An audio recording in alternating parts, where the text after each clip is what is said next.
This is the San Antonio Sports All-Star Football Game presented by H-E-B. And good evening, everybody. Welcome inside the Alamo Dome here in San Antonio for the San Antonio Sports All-Star Football Game presented by H-E-B. T&L moving into 2022 here with our annual tradition of the San Antonio Sports All-Star Game. I'm Don Harris along with my broadcast partner Chuck Mikatinik down on the field. This is the 44th time that they have played this game. The late, great George Pasterchik, the longtime coach at St. Gerard, this was his baby back in the day, back in the 80s and 90s. It has gone bigger, it has gone better, and Chuck, today we are going to see 120 of the best players that San Antonio has to offer. Don, I can't think of a better place to be in early January to watch some of the area's finest tee it up one more time to end their high school careers. And, you know, we've got double-digit guys that back in the day played in this game and then went on to have an NFL career. I mean, we got Trayvon Merrick of the the Las Vegas Raiders, and Andrew Sendejo of the Indianapolis Colts, just to name a few. Really looking forward to this ball game. Always a treat every single year. Yeah, and fresh in the memory of Cowboy fans, Antoine Wesley, the Cardinal that caught 2 touchdowns against the Cowboys last week, he played in this game just a few short years ago. And Chuck, it's our thrill to call T&L all year long. We have seen some of these guys in the regular season playing for their teams, knowing what their coaches say about them. One of those guys is a Brandeis Bronco, Aiden Ernesto Rodriguez, and he is one of the guys we'll be focusing on today. Don, you know, there are a lot of guys that absolutely love the game of football that are here today, and obviously very talented as well. Aiden Ernesto Rodriguez might be the guy that loves football the most. I mean, this guy is a ball hawk, and do not be fooled by the size of this guy. He will knock your head off. This man loves football. We talked to him earlier this week. He has designs on trying to get the MVP award today. He is this kind of football player, and really it's been a treasure to watch his career unfold over the years. And Chuck, the beauty of this game, the All-Star Game, it includes players from all levels, including taps. We don't see a lot of taps on T&L, but Ethan Sanders is going to Texas A&M on a track and field scholarship. He's a big-time offensive lineman as well, and this kid's a great athlete. Our first chance to see him. Well, it was interesting listening to Ethan speak this week. He really thought his high school football career is over. I mean, but this young man is one of the best shot put discus guys in the entire nation. Forget about just the state of Texas. So it would have been shame on us to not let Ethan in this ball game today. This guy could be in the Olympics someday. He's that kind of athlete. Looking forward to seeing him. Looking forward to kickoff. It's the San Antonio Sports All-Star Football Game presented by H-E-B. We'll meet the coaches and more of these players as we count down to kickoff straight ahead.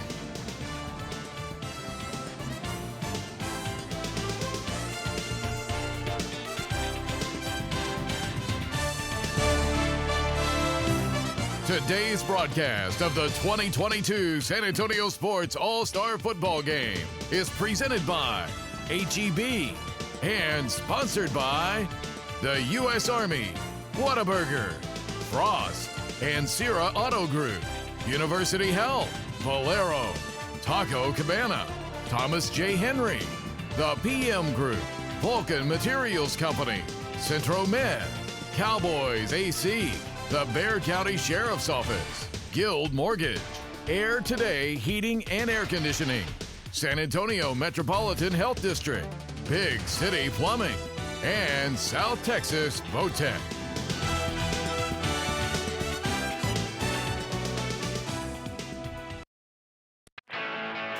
San Antonio middle and high school athletes are doing great things for our community. San Antonio Sports and Valero are shining the light on teams who model key values through their action. More than 85 teams submitted stories this year. Let's take a look at 4 who made a special impact in their communities. Throughout the school year, the Stevens Falcons Athletics Leadership Council goes to 5 elementary schools weekly to read, engage, and have fun with younger students. At the start of the school year, several Wagner girls athletic programs supported the San Antonio Food Bank by going to the warehouse where they helped sort, pack, and organize food for distribution. In Cibolo, the Steel football team made goodie bags for all of the district's bus drivers. Players delivered the bags thanking drivers for their important work. And on the 20th anniversary of 9/11, East Central Athletics programs joined the JROTC program in Hornets Stepping for Heroes.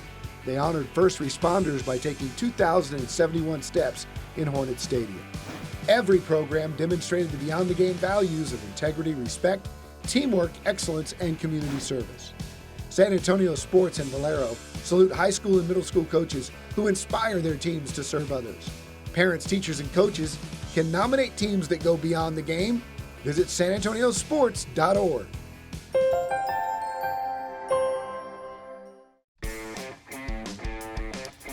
And Beyond the Game, one of the great programs of San Antonio sports. It's our honor to show those each and every week on our family of stations. And there you're looking at the two head coaches of this game. Ricky Locke on your left, Mark Soto on your left now, Ricky Locke on your right. Chuck, what's great about this story is Mark Soto may not have been a coach had it not been for this game in 1991.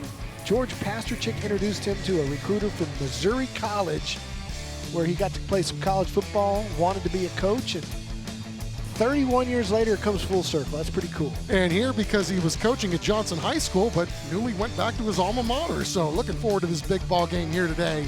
The San Antonio Sports High School All-Star Game.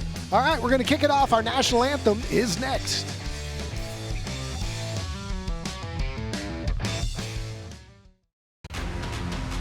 You're watching the San Antonio Sports All-Star Football Game, presented by H-E-B.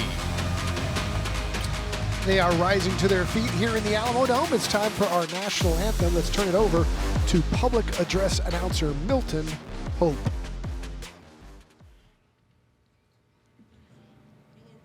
Please remain standing for our national anthem. Please welcome local country singer and former All-State player from Harlandale High School, Tristan Frederick, who will sing our national anthem.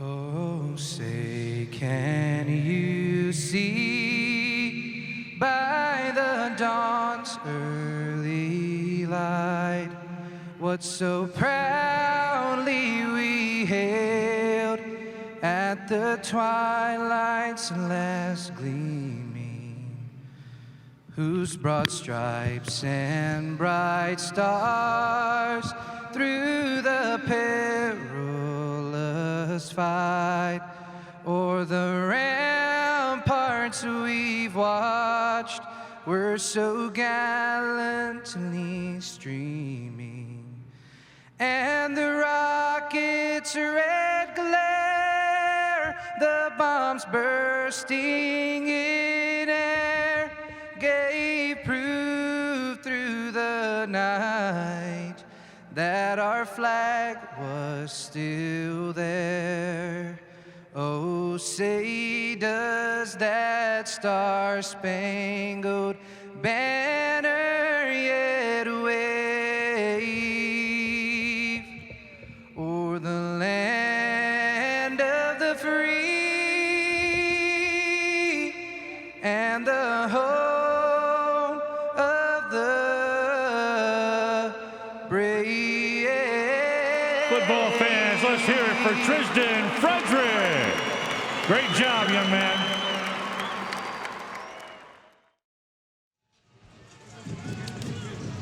Welcome back to the Alamo Dome, and it's about time to get things underway as Team Black will have the football first. Team Gold won the toss. They deferred. And we'll get our first look at Silas Gomez, quarterback from Central Catholic, and the Team Black offense.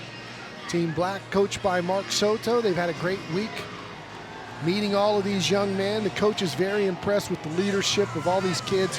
Coached against a lot of them. This is a great week, though, to meet them, for them to meet each other. Their final high school football game as they get ready to go their separate ways. Some to play college football, some to go to college, some to go into the military or the workforce. But a lot of fun this week, and it is time for tonight's first half kickoff, which is brought to you by Thomas J. Henry.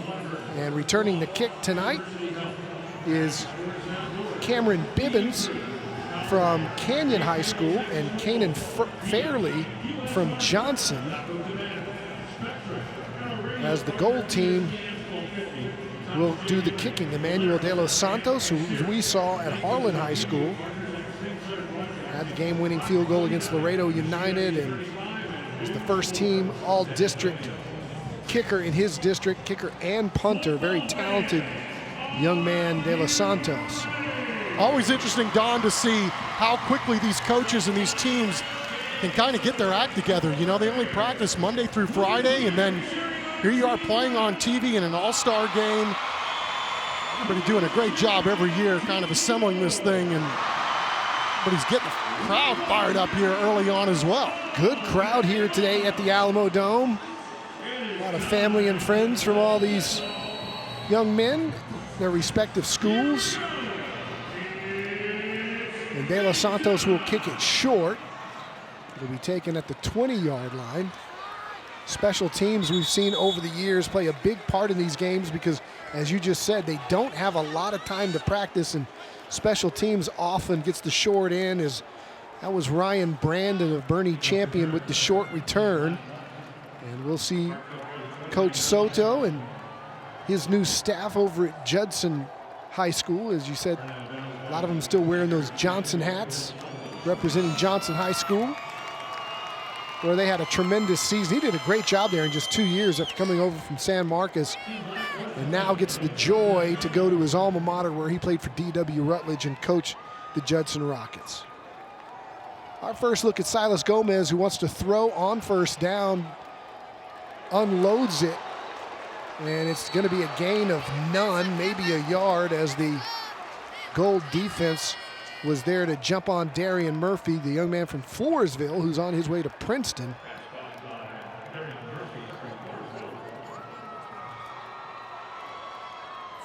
Malachi Lane from Smithson Valley on the tackle there. Here's Murphy right up the middle. Gets about a couple before he's brought down. And here's our starting offense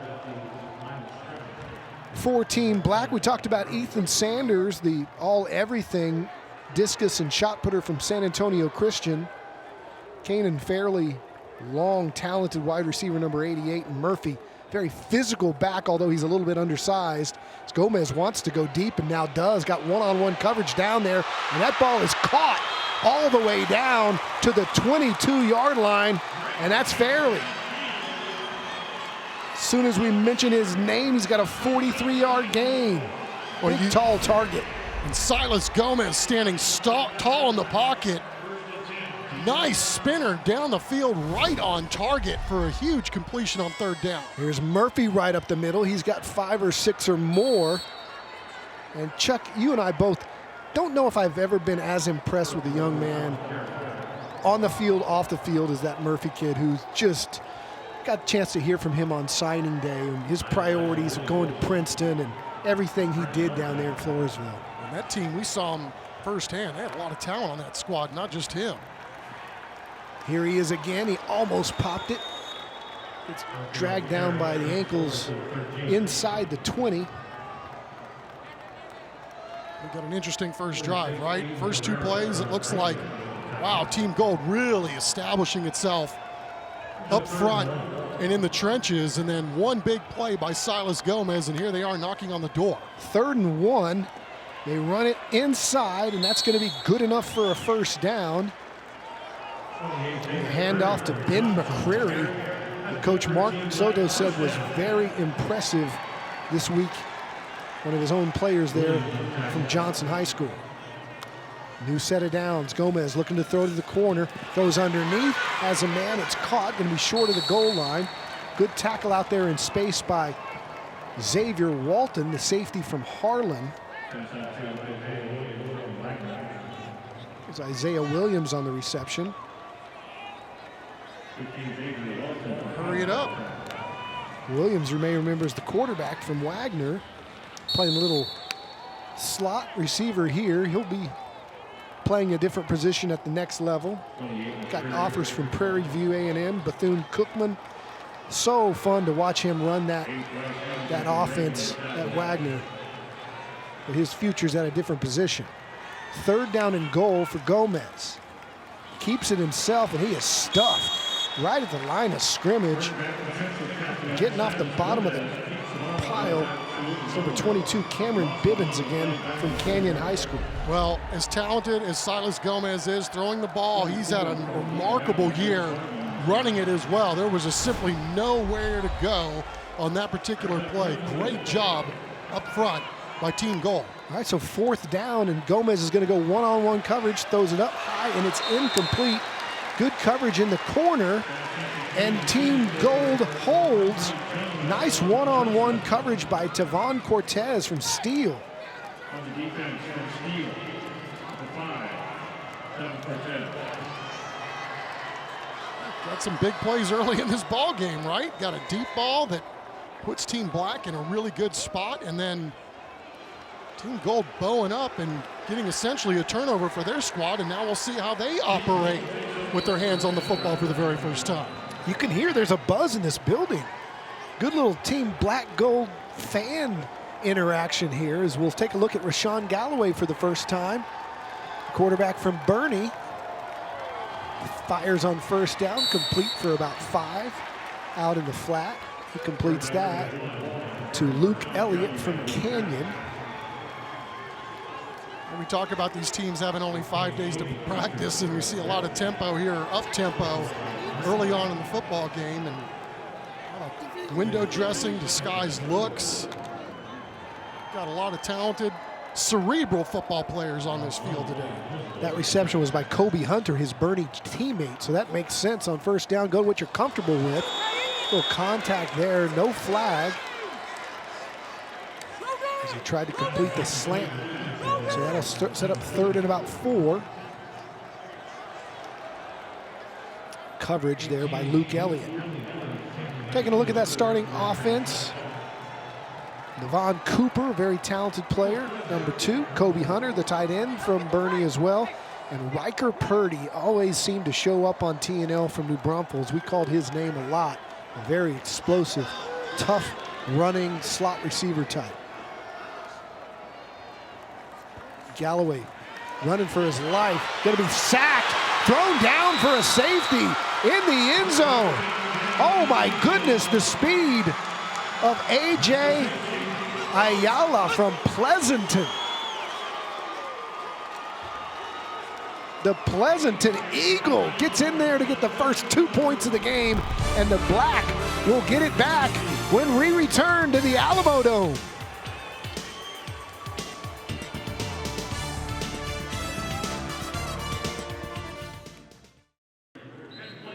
Welcome back as you're taking a look at our Rhesus Dental and Braces Smile Cam. Good crowd on hand in the Alamo Dome today. Not just a good crowd, a loud crowd, rooting for their various Team Black or Team Gold. That was a heck of a play there. Mano by AJ Ayala. Came through unblocked. Made a big play for his squad to get him on the board first. They'll get it right back with Kanan Fairley back to receive.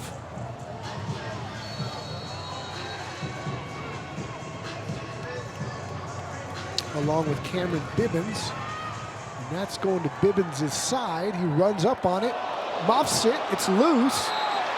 And Team Gold says they have it, and they do. And that's Isaiah Williams coming up with the football. So just when you think one team steals a possession for itself, they get it right back. Some early fireworks in this ball game. That's a tough play to make. Dead run. Check that, Oscar Reese from Lee on the recovery. Way to go, Oscar. Making a play. Gives his squad first down, 42-yard line. Galloway rolling out, fires to the near side, and that ball's incomplete. Intended for Jaheim Lard of Brennan. And on the coverage that time was Ethan Rayfield from Clark, and boy, we saw him play a lot. Yeah, he's seen a lot of football, and Rayfield's another guy. It's one of those guys that sees the field and really outstanding playmaker with 7 picks on the season on that back end. That'll set up 2nd down and 10.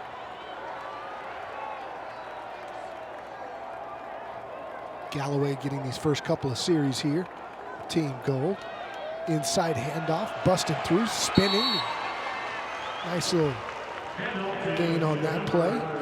Straight ahead to number 12. That's Ernest Davila from Poteet. Boy, did he put up some numbers down there. Yeah, cartoon figure numbers, right? Little small sample of what that young man is super capable of doing. I mean, it's just ridiculous, the career that Ernest Davila has had. I know he was looking forward. He was really looking forward to showing the big boys what he could do today. Our producer Chris Koffa saying Mom is so proud of that young man. Just a top 10 finalist for Dave Campbell's Mr. Texas Football. Just crazy statistics. MVP of that district, 65 touchdowns and almost 7,000 career yards. Haven't seen a lot of punting here today, have we, Don Harris? It's an all-star game, right? Squad going for it on 4th down, that's right. They'll go for it again here on 4th down and 3 from Team Black's 35. Looks like a blitz coming. Instead, ball's out. Or was it just a stop? Team Black celebrating early as it's Ayala, excuse me. A.J. Ayala had the safety, and he makes another big play here, and it'll be Black football when we come back.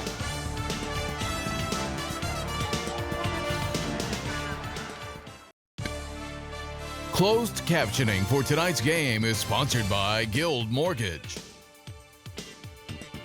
And we are back with Team Black leading 2-0 after a safety, and it's their football. They take over at their 34-yard line, and that ball's almost intercepted. Gomez tried to get it out into the flat, and all over it was Malachi Lane from Smithson Valley. 6 feet, 204 pounds, and read that one all the way. Almost came up with a huge play for Team Gold, but still able to make it 2nd and 10 now for Black. Gomez throws it to McCleary from Johnson. He picks up a couple. It'll be 3rd down and long.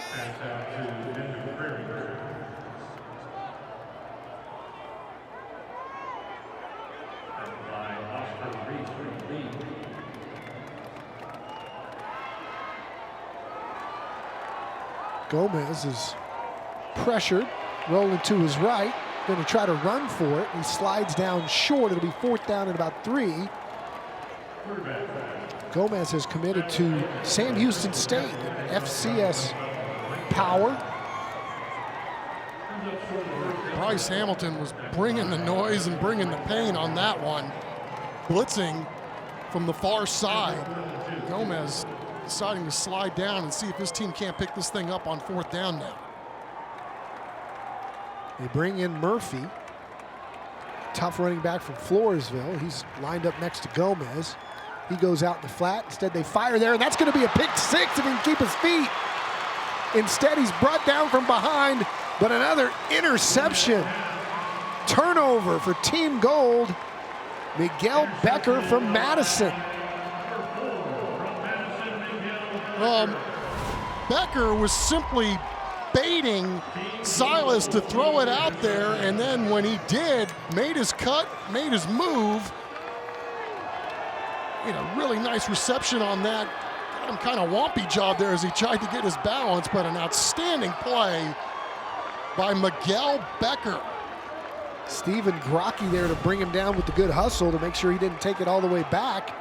But again, a change of momentum, and Team Gold has the football. And they may have a new quarterback as they hand inside, and that's Riker Purdy getting the handoff from Justice Hurt, the quarterback from Taft High School, who we saw this year. We're very impressed with him. First team all-district quarterback there. Yeah, I mean, really did a good job leading that squad the last couple of years and 100% earned his way to this ball game here today. What an outstanding career for Justice Hurt at Taft High School. Young man, San Antonio's leading rusher this season. Gold, the first charge timeout of the half. They're taking a timeout. We'll take it with them. Black up 2-zip.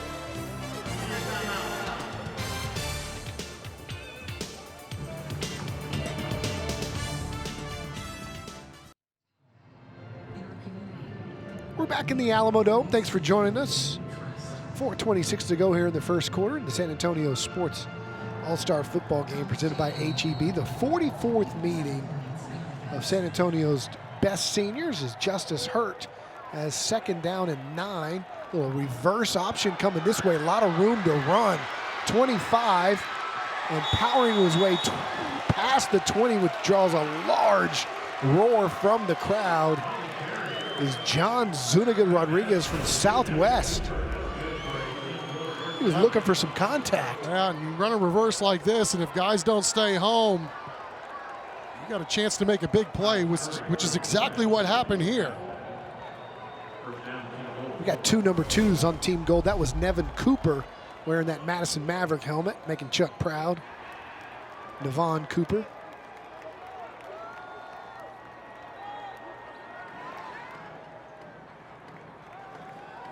Hurt, pressured, hit as he throws, going to the end zone, and nice effort trying to make the one-handed grab there, his intended receiver,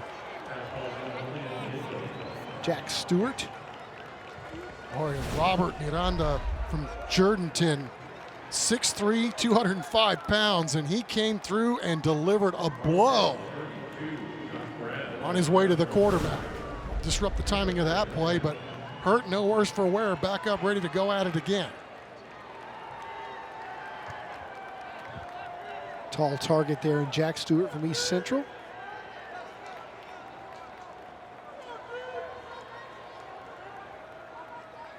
Second down and long. A little screen coming this way, and Team Black read that perfectly. They're in a swarm of defenders there, including Ben Clark from Marshall, Darius Ellis from Stevens. Yeah, fool me once, shame on me, right? This time everybody stayed home, and Team Gold's going to pay a heavy price. Ellis, the first one there. Sets up 3rd down and long. About 11 for Justice Hurt. Trip receivers inside to the right, and he rolls that way. In a little bit of trouble, fires, finds a receiver at the 10, and going forward to about the 7 for a first down is Dylan Dommel from Smithson Valley. Inside the Central Med red zone. That's a first down. We saw he was a Play of the Week nominee about 3 times this year, was Dommel. Just an outstanding receiver from Smithson Valley. Yeah, great baseball player too, but that was Justice Hurt. Boy, did he set up his blocking nicely, popped it outside, gave himself a throwing lane, and delivered on time. Big first down for Team Gold, looking to punch it in.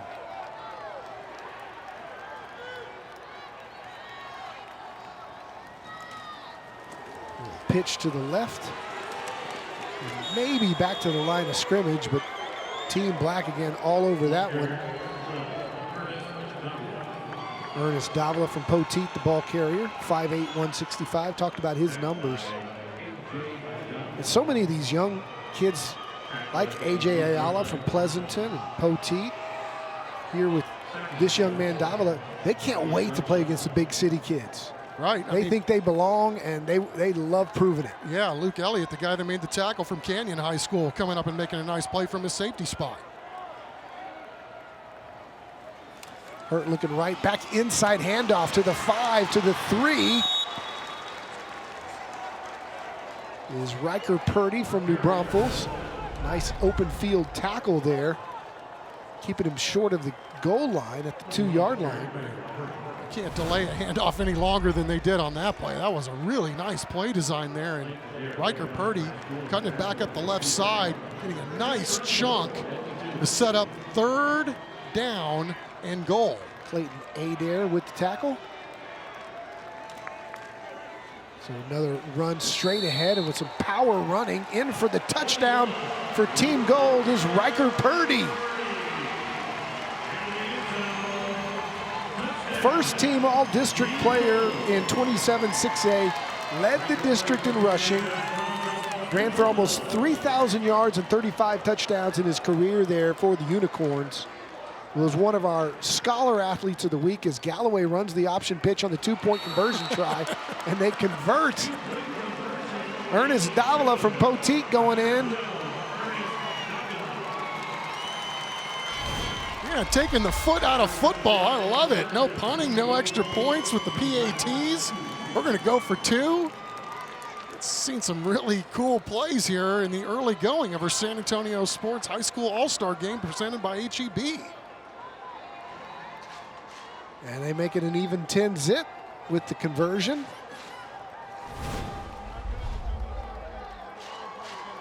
Oh, sorry, I flipped that.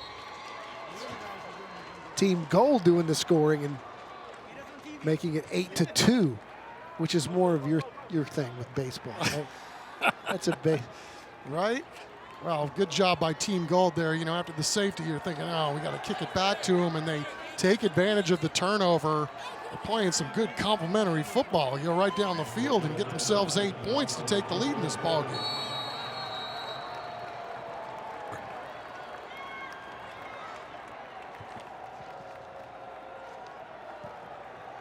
High pooch kick will be fielded at the 20 and then down right there when the knee hit the ground. That's where Team Black will have it. It's time to flash back to 2016. Who could forget that catch that he made in the state tournament a couple of years ago? There he is right there, going up and getting it where no one else can. As Batson throws a strike to Wesley. They heard you from the first half, Chuck. You said, you got a guy like that, throw it up there. Yeah.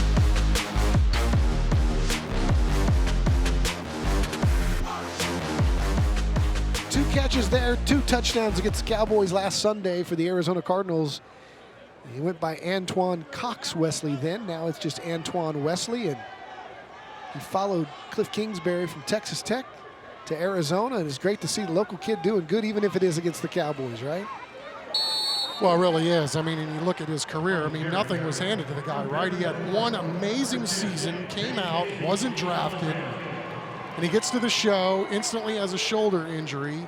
You know, was on the Ravens practice squad for 1 year before Cliff picked him up, and now he's starting for one of the best teams in the NFC. Played in this game here not that long ago. New group of players in there for Team Black as I check my bingo card. It's going to be a little tough keeping up with everybody today, but Christopher Medeles from Holmes High School, the quarterback. He completes that one to Cortez out of Floresville, Brandon Cortez. What a career this young man's had too, right? You talk about the resurgence and the return of Holmes Husky football. I mean, this guy is right up at the head of the pyramid. He's got another little flare out there behind the line of scrimmage, and Team Gold doing a good job of pursuit to the football as J.C. Solitaire, boy, we called his name a lot when we did those veteran memorial games. What a fantastic athlete, the 3-year starter, 3-time all-district performer.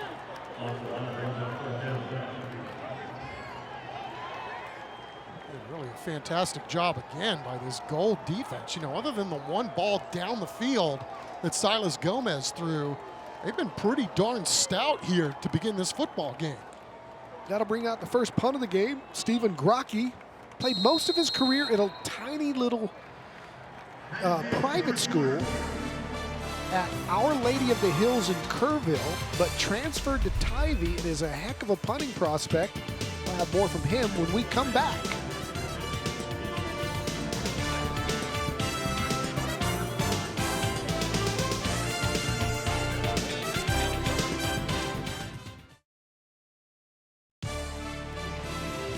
Welcome back. Team Gold leading Team Black 8-2 here. The San Antonio Sports All-Star Game presented by HEB. Ricky Locke, Mark Soto got those squads out here trying to get everybody a look, including punter Stephen Grocky, as I said, goes to Tybee now.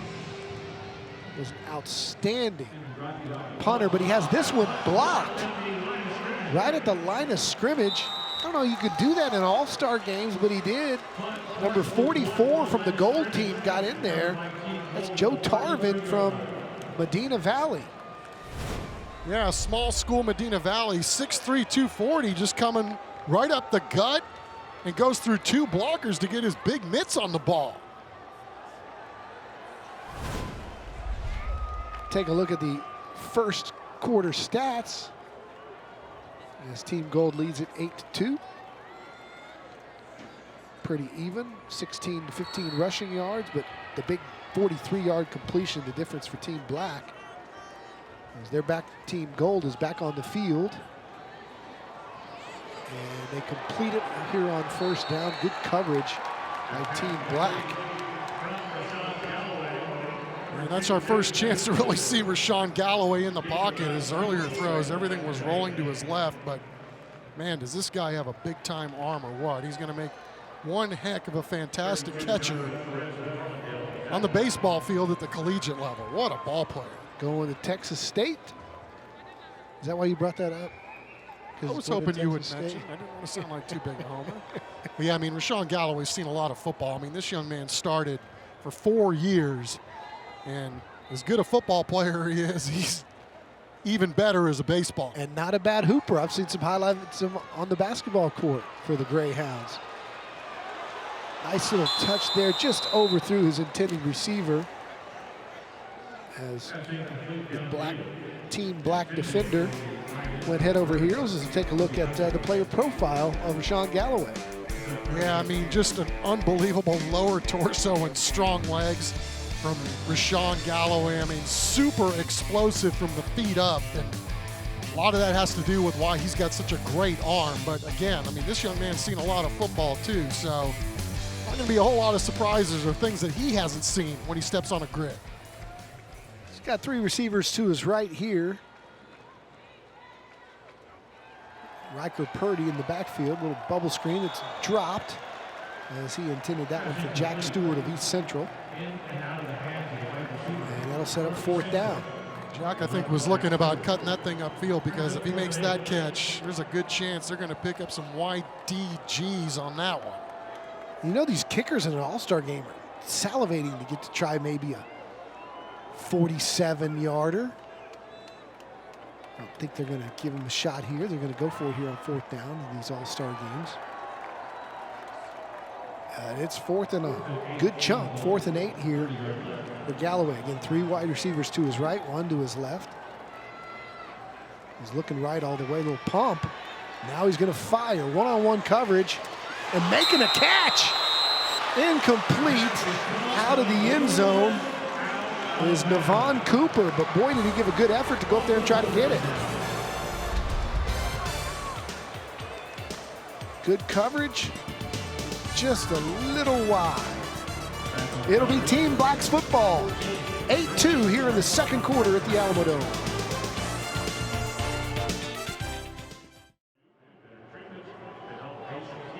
Welcome back, family, friends, all supporting their guys out here at the Alamo Dome. What a great reward for these men who've worked so hard for 4 years, and it's just a great bonus game for them to be able to play here today on this stage right after the All-American Bowl in front of this big crowd here in the Dome. Christopher Medeles gets another series here at quarterback. The Holmes Husky threw for almost 2,000 yards and 14 touchdowns in his career. You see Dworkin and Jacob Cifuentes from South San. I mean, this defensive line performance so far by Team Gold, quite impressive. Like Dworkin, one of those real tough guys from Churchill. Medeles fires into double coverage, and that's picked off. And I believe that is Jacob Coolball. Playing a little center field. Man, Medeles taking some serious heat on that one, let it rip, and Jacob Coolball reading the ball all the way. As you see, he's getting squared up right there. I think that was Marquise Anthony from Brack delivering the blow, and on the back end, Coolball just going up and getting the football. We had Churchill a couple of times this year, and that young man was quite the athlete. playing both ways for Churchill, doing great things. Yeah, it was like you couldn't take your eyes off him as much as he was flashing in those games that we call. So another first down, and Riker Purdy with the carry. Not getting much, getting stopped up front by the team black defense. That was an impressive push from the black defensive line.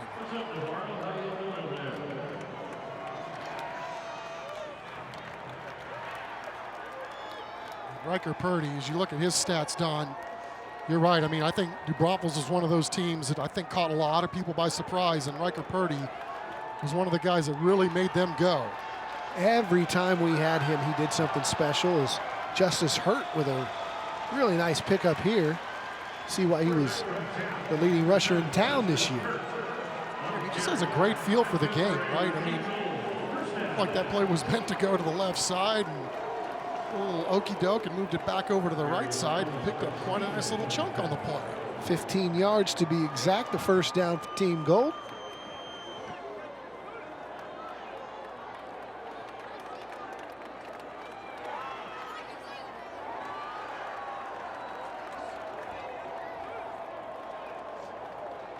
Here he is again, breaking tackles, picks up another good chunk of about 8 or 9.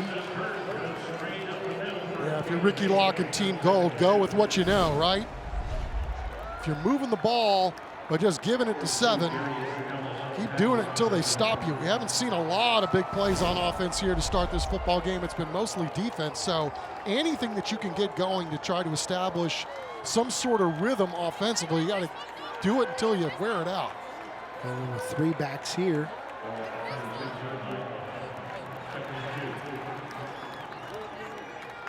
On second down and 2, full house there. And it's just a jumbo for Hurt to pick up the first down and more. He gets needed 1 or 2. He picks up more like 6 and just run it right down your throat. Of course, Ricky Locke was hoping to coach his own player, Richard Torres, the quarterback that's going to Nebraska, but he had an injury. He's on this team, on this roster, but not able to play today. Well, Hurt's doing a great job of setting up blocks. He had a couple of guys pulling on that, making it a little easier for him, but nothing real fancy right there. Just smash him up. Got another jumbo package here with Joshua Boykin from Edison. Check it in over there at tight end. They run it the other way to Purdy, and Purdy looking forward to taking on the physical tackle. Good contact there by Darius Ellis, who's had a couple of big hits from Stevens High School.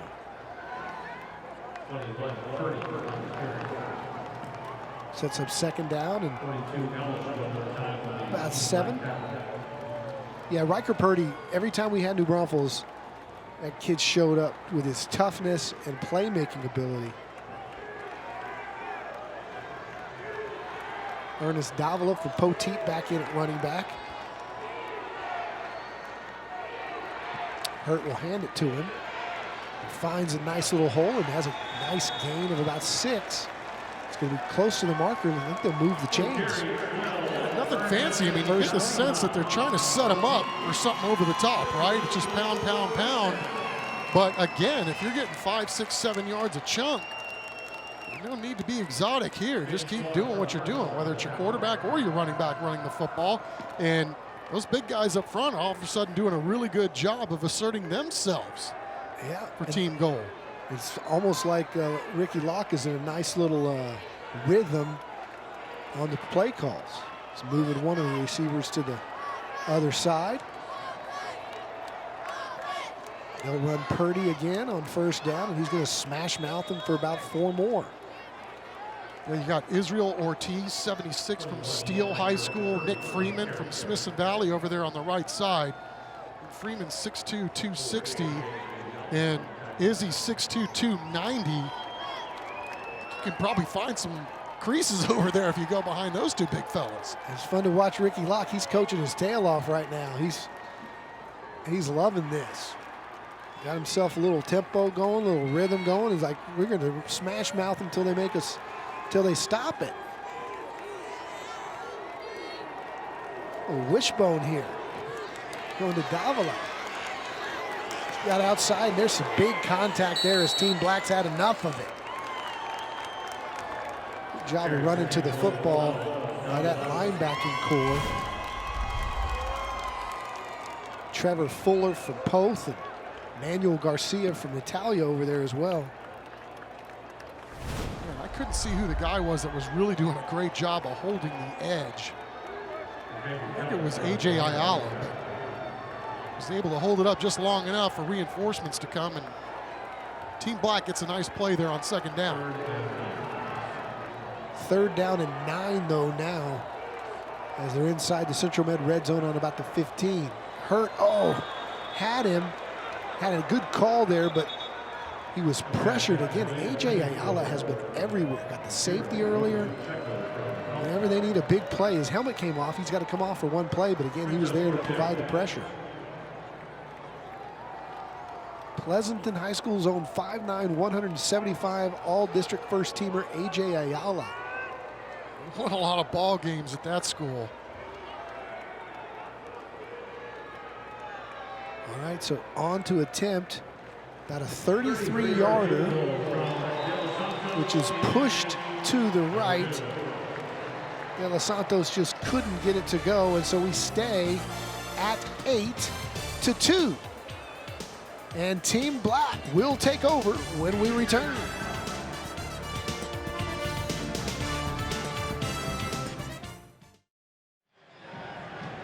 Welcome back. Hey, I want to give a shout out to Clint Barros there, number 50, who was the long snapper on that last field goal attempt. This young man went to Reagan High School, overcame all kinds of injuries, had a broken forearm, had stress fractures in both legs, so he was unable to be the long snapper on punts because he couldn't run down the field on punt coverage, but still on PATs and field goals, he's good enough to get a look, an offer from Hardin Simmons, and he's talking about a possible walk-on shot at Baylor. But to be in this game after everything he's been through is just a fantastic honor for Clint Barros. These coaches like to reward the kids that are leaders, captains. Some of them are the best players, you know, that are looking for scholarships and such, but others are just senior captains and senior leaders who deserve one more game. As we've got 2nd and 5 here. Inside handoff. That's Demarion Gonzalez on the carrier from Highlands High School. He's a 4-year letterman.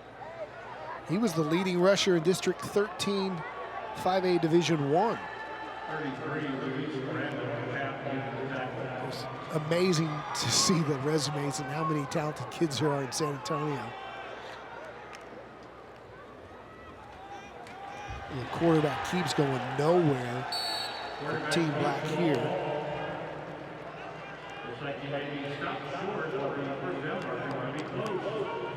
Miranda and company again. See both of these teams now trying to load up and just run the ball. I think he got the 1st down, but it sure looks like they're giving it to him. Luke Tapp in there from Jourdanton High School.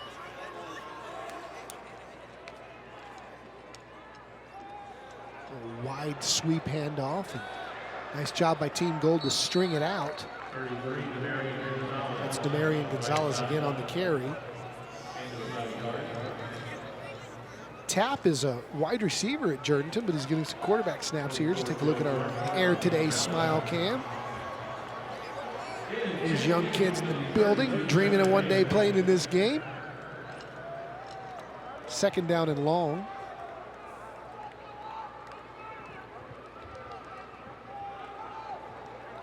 Xavier Tellez. I believe this is Xavier Tellez, who's also a defensive player, but he did play some quarterback at Lanier this year. It's 2 number 8s on the roster. And I believe they're giving some quarterback snaps here to Xavier Tellez of Lanier, who we saw on TNL. I'll tell you what, this game has taken on a pretty physical element to it. Yeah. Being an all-star game, I mean, these guys are getting after it. Tella's moved to quarterback for the Vokes. Ball start. Offense. Number 67. 5-yard penalty. Remains third down. I mean, Alex Briones of Holmes getting after it down there in the trenches. I mean, this is kind of fun. I think after that last series by Ricky Locke's crew, I think Mark Soto says, okay, you guys want to be physical? Let's do it. This is a street fight now. 3rd and long. Tellez, straight drop. Rolling to his right. Wants to throw, does, has a man and just missed him. Just missed J.C. Solitaire of Veterans Memorial. Good job of extending the play by Tellez, but now Team Black will punt it away. Yeah, Wiley Hamilton from Brandeis High School bringing the heat. And he had some help, too. It looks like the heat was coming from a bunch of different angles. Now, Team Black is going to have to punt. Grocky again to punt it away, and back deep was Andre Jones of Judson. And he will let this one bounce, and it takes a big Team Black roll all the way inside the 25 down to the 24-yard line. And as we see both coaches now, 51-yard punt with the roll. Both coaches now turning to deep in the roster to make sure everybody gets a rep or two. And we'll see what the personnel is like for Team Gold here on this offensive possession. Yeah, we'll see if Coach Ricky Locke is going to go back to the ground and pound element of this game so far, or is he going to be mindful of the clock and have to put it up at some point? But it's still plenty of time if you wanted to keep working the ground. Be able to go out and see if you can do some things here with under 2 to go in the first half. Rashawn Galloway back in on this possession. Straight drop, fires over the middle, and Chuck, you talked about his velocity. You could just picture him gunning guys down at second base trying to steal. Well, if he puts any air under that one, that thing is going absolutely to the house. There was a bust big time on the back end of that Black defense, and I'll tell you what, if they could have completed that, Cooper from Madison High School would have been, he'd still be running. He'd run the same play again. Sets up 2nd down and 10. 3 receivers to his left. Galloway rolls that way right away. Fires against his body, completes it. Right at the stick. I believe that's going to be enough for a first down. And it's time right now for our U.S. Army interview with Lieutenant Colonel Ramirez Scott from the U.S. Army.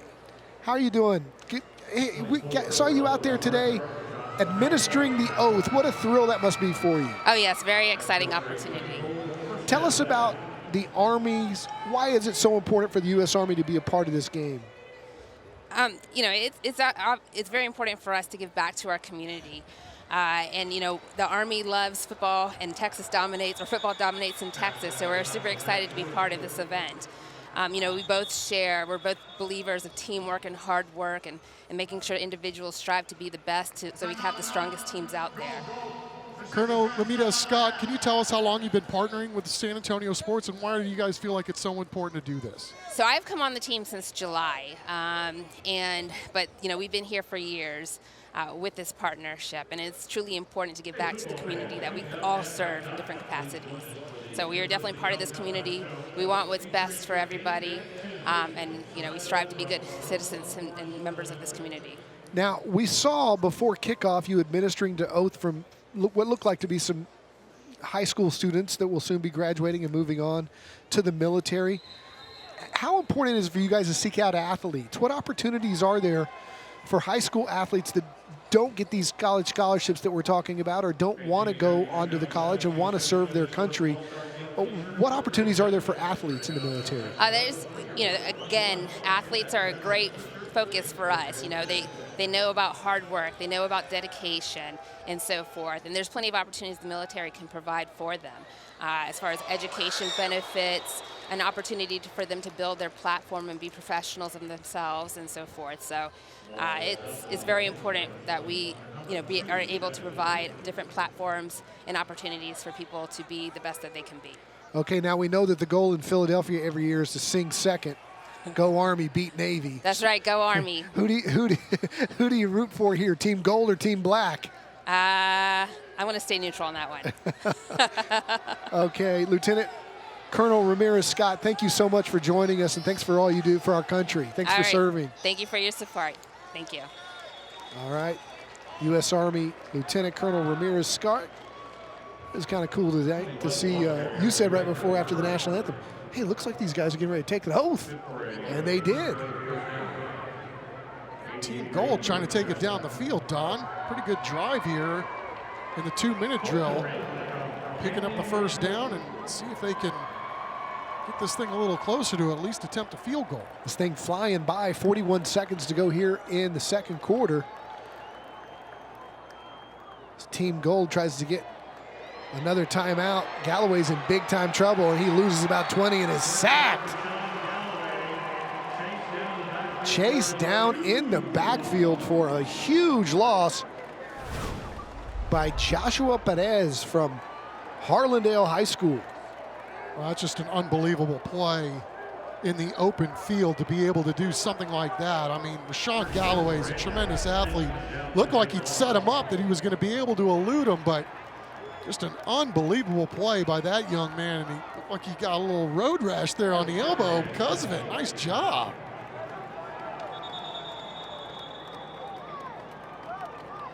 Make sure you stick around for our University Health halftime show. Getting here quickly with 41 seconds to go, and it's going to be interesting to see how Mark Soto plays this.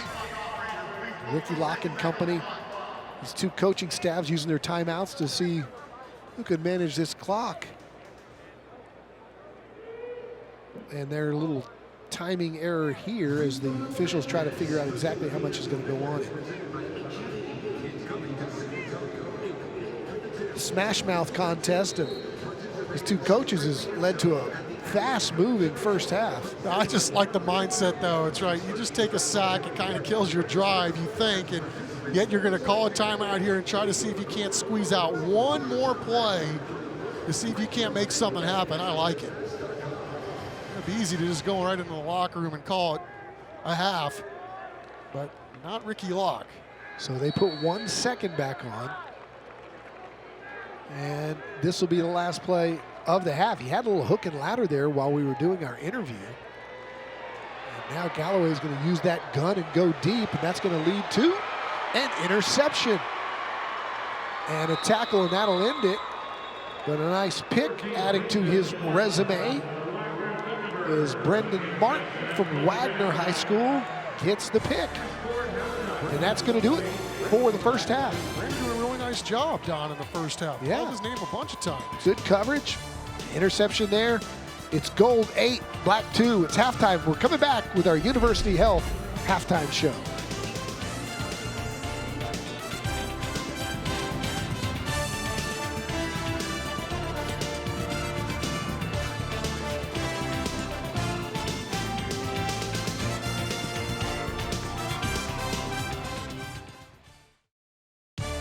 Welcome to the University Health Halftime Show.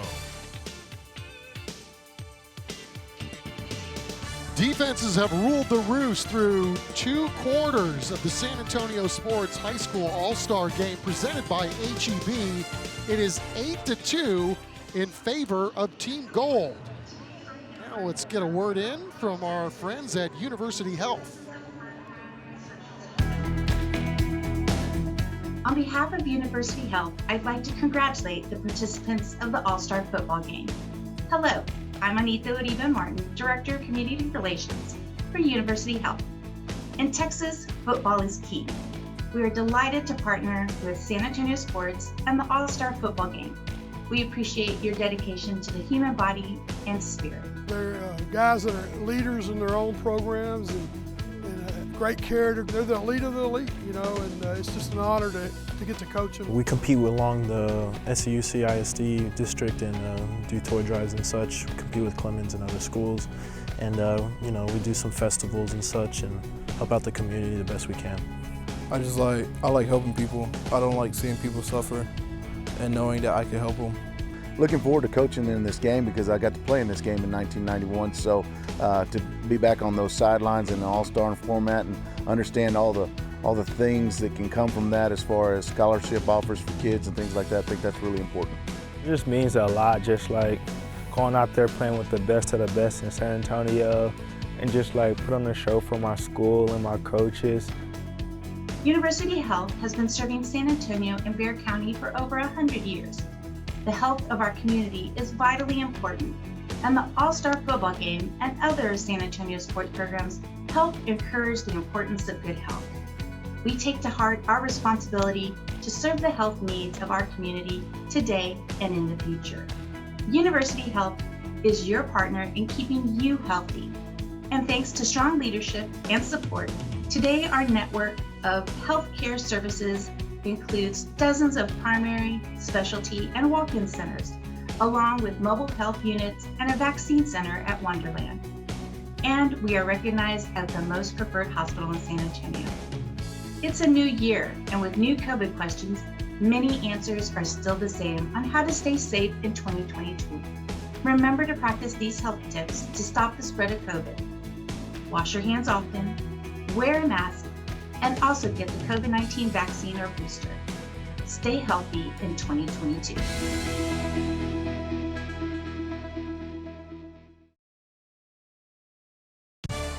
You're watching the University Health Halftime Show. Welcome back to the Alamo Dome. Don Harris, Chuck McAtinnick with you on the San Antonio Sports All-Star Game presented by HEB. It is halftime where the Team Gold leads Team Black 8-2. And joining us now from San Antonio Sports is Jenny Carnes. She is the point person why San Antonio is such a huge success in attracting big events like the Final Four. She runs the local organizing committee. She is the San Antonio Express News 2020 Sports Person of the Year. Jenny, great to see you again. Well, thank you for that intro, Don. That was very nice. Very deserving, Jenny. Tell us a little bit about San Antonio sports involvement in this all-star football game. Of course, Chuck and I, old enough to remember this game way before San Antonio sports got involved, but after you guys got involved, it just went to a new level. No, absolutely. And our team at San Antonio Sports is so proud to be behind this event year after year. And we're proud that we elevated it to another level by bringing it into the Alamo Dome to follow the All-American Bowl. And it's such a showcase for these young men. And we know how important it is to them to play in it year after year, and then for their families as well to celebrate the success that they've had on the field throughout their high school careers. So we're proud of this event. We really are. We saw Coach Mark Soto this week talk about the impact that it had on him as a Judson Rocket back in 1991. He was probably going to go into the Army had it not been for this game and Coach George Pasterchik, who kind of talked a small college recruiter into taking a chance on this kid from Judson. And there's been so many stories like that over the years. It's so many good stories, and if we could find a way to track them all, that would be incredible. But we hear year after year that players that aren't even anticipating going on to the next level, they're seen at this game and then given another opportunity. And so that's one of the best parts about this game and what it does for San Antonio. Jenny, I want to give you the opportunity, final question. Bring us up to date on what's the latest with San Antonio in the Final Four and the regionals. Is that we got something coming up this spring? We've got the NCAA Men's South Regional that will be at the AT&T Center in late March, and we are very excited to bring the Men's Final Four back in 2025 that will be played right here in the Alamo Dome. So we got a regional this March at the AT&T Center. Yes, That's we awesome. do. NCAA basketball returns to San Antonio. We do it well here. So the Baylor Bears, if they get the #1 seed, they'll be trying to angle for the home court advantage right here in San Antonio. We would love to have Baylor here. I bet you would. All right, Jenny, thanks again for everything that you do, not only for San Antonio sports, but for the city, not only for this game, but everything that you and Russ do at San Antonio sports and your entire team. Jenny Carnes from San Antonio Sports. Thank you, guys.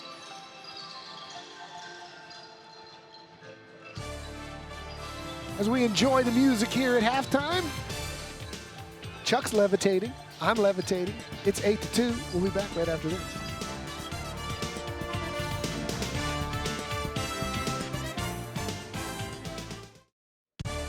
You're watching the University Health Halftime Show. Welcome back to the Alamo Dome. It's the San Antonio Sports All-Star Football Game presented by HEB. It's halftime. Team Gold leads Team Black 8-2 in a physical All-Star game, one of the more physical games that we've seen in a while. It's time to take a look at our Bexar County Sheriff's Association halftime highlights. And Team Black got on the board first. A.J. Ayala from Pleasanton with a safety sack. Put Black up 2-zip. But the defense also came through for Team Gold. Miguel Becker, Madison Maverick with the Oski that sets up the offense. Riker Purdy from New Braunfels went in to make it 6-2. And then a little 2-point swing and gate. Ernest Davila from Poteet goes in on the 2-point conversion, and that's where we stand with Team Gold ahead 8-2. Chuck, breaking down the stats. Well, Don, I think it's interesting. You know, Ayala comes up with that safety to start this ball game, and really, I don't think we knew at the time that that really was going to set the tone for this entire football game to this point. I mean, this game has been an absolute trench battle between both of these defensive lines against both of these offensive lines, and right now, the defenses are the ones that are shining brightly in the San Antonio Sports High School Football All-Star Game. Yeah, we heard Jenny Carnes say some of these guys who weren't even planning on playing college football show up in this game and they might get a small school offer. I might be looking at A.J. Ayala if I'm one of these scouts in the stands at Hardin Simmons or somewhere. Yeah, man. This kid's showing up. Yeah, there's a few of them. All right, we'll have second half action when we come back. Gold on top of Black, 8-2.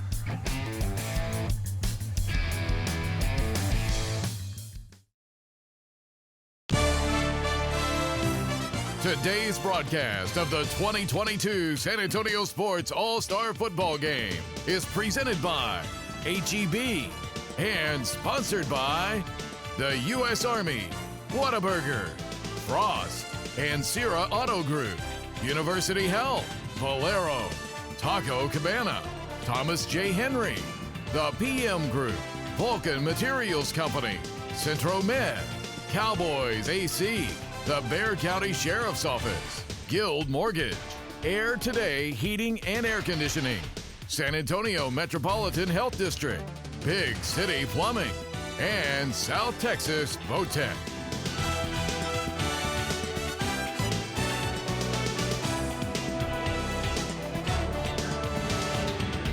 Welcome back to the Alamo Dome for the San Antonio Sports All-Star Football Game presented by HEB. It's the awkward dad dance cam going on inside the Alamo Dome right now at halftime, and it is awkward, all right. If you take a look at the goal. Isn't that redundant?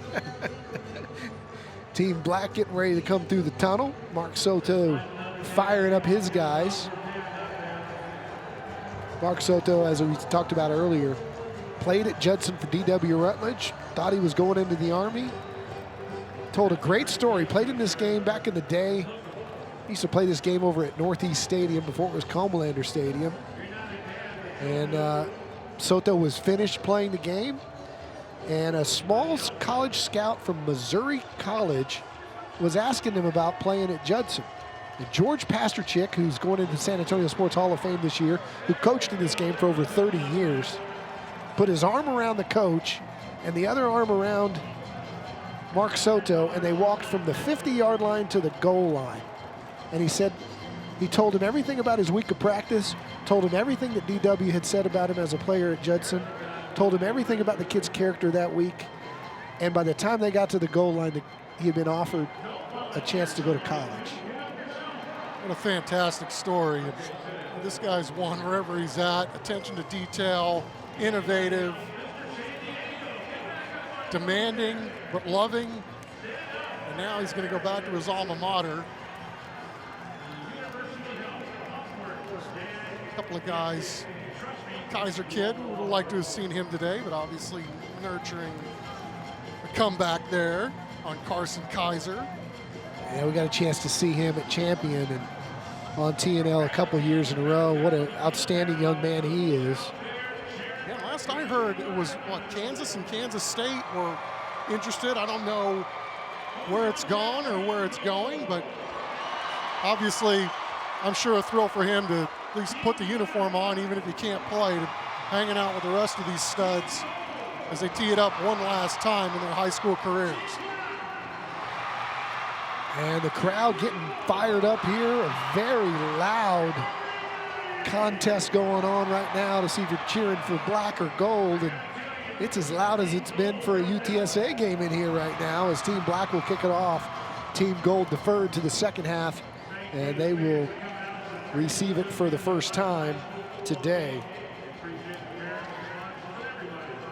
Well, they saw a pretty darn good first half. I mean, not in terms of points scored, but in terms of competitiveness. I mean, you feel like, we're one or two big plays away from probably anointing our winner here today. It's been really, really close on this football field through 2 quarters. Noah Villegas with the kick, and 5 yards out.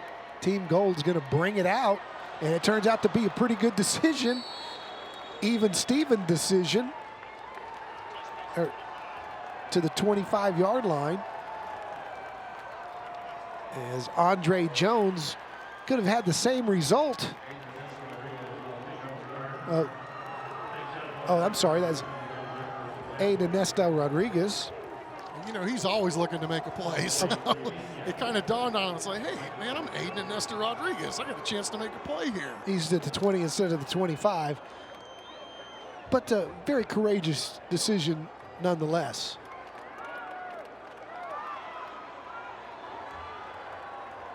First and 10 as he goes in motion. They fake it to him.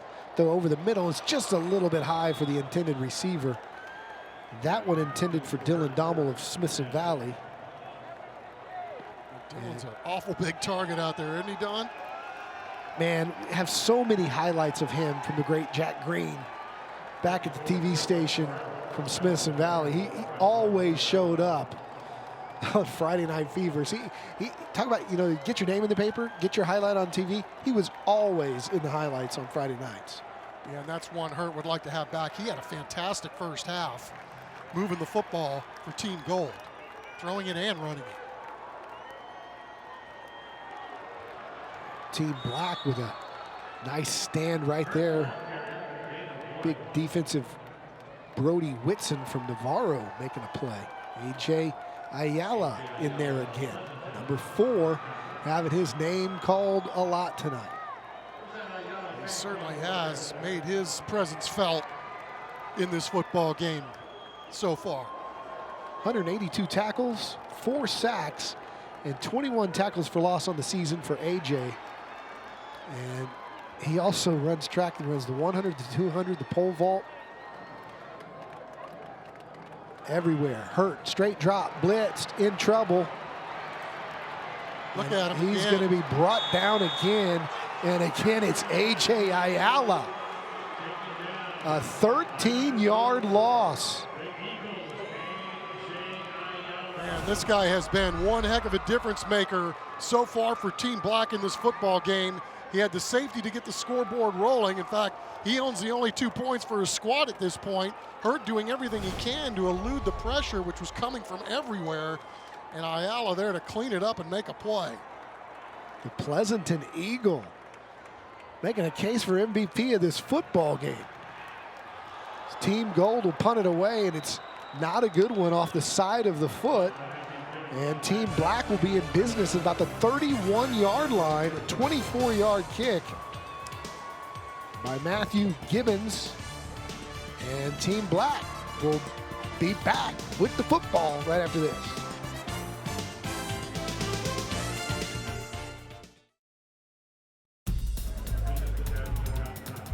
Taking a back look at our Whataburger player profile. Big Samuel Ajuade from Johnson High School, 6'4", 220. Great player as Team Black busts one right up the middle. A nice pickup there on the ground by Cameron Bibbins, the running back from Canyon High School. It was a really outstanding run. A little bit of a delay and then cutting it up the field and moving the sticks on first down. There's Ojawade. Go back to Bivens and got himself in a little bit of trouble, but danced out of it.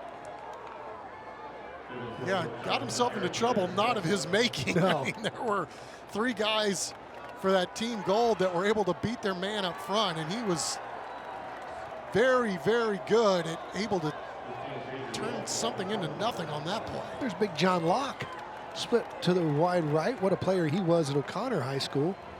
Gomez fires a slant to the other side, complete, and a good collision at the 1-yard line. Otherwise, that would have been a touchdown to Andre Jones, the Judson Rocket.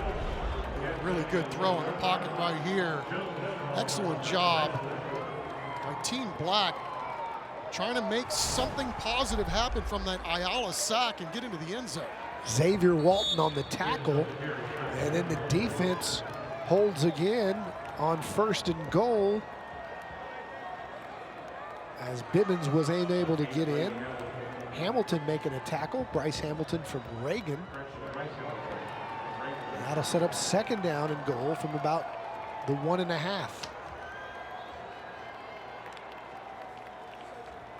Gomez will fire on the slant. It's broken up. Again, good coverage by those DBs. He caught it? I didn't see him catch it. I must have bailed. I bailed after I saw the tip. Dude, I was looking at the deflection. I'm thinking, what a great play by the DB. Oh, it came in from the other side. Out of nowhere. Jeremy Green from Canyon Lake. Right place, right time. I don't think half the crowd saw it either because the reaction on the Jumbotron here was amazing. Well, Black takes the lead, 9-8, 8:45 to go. They got a penalty, but they'll enforce that one on the kickoff. Let's take another look.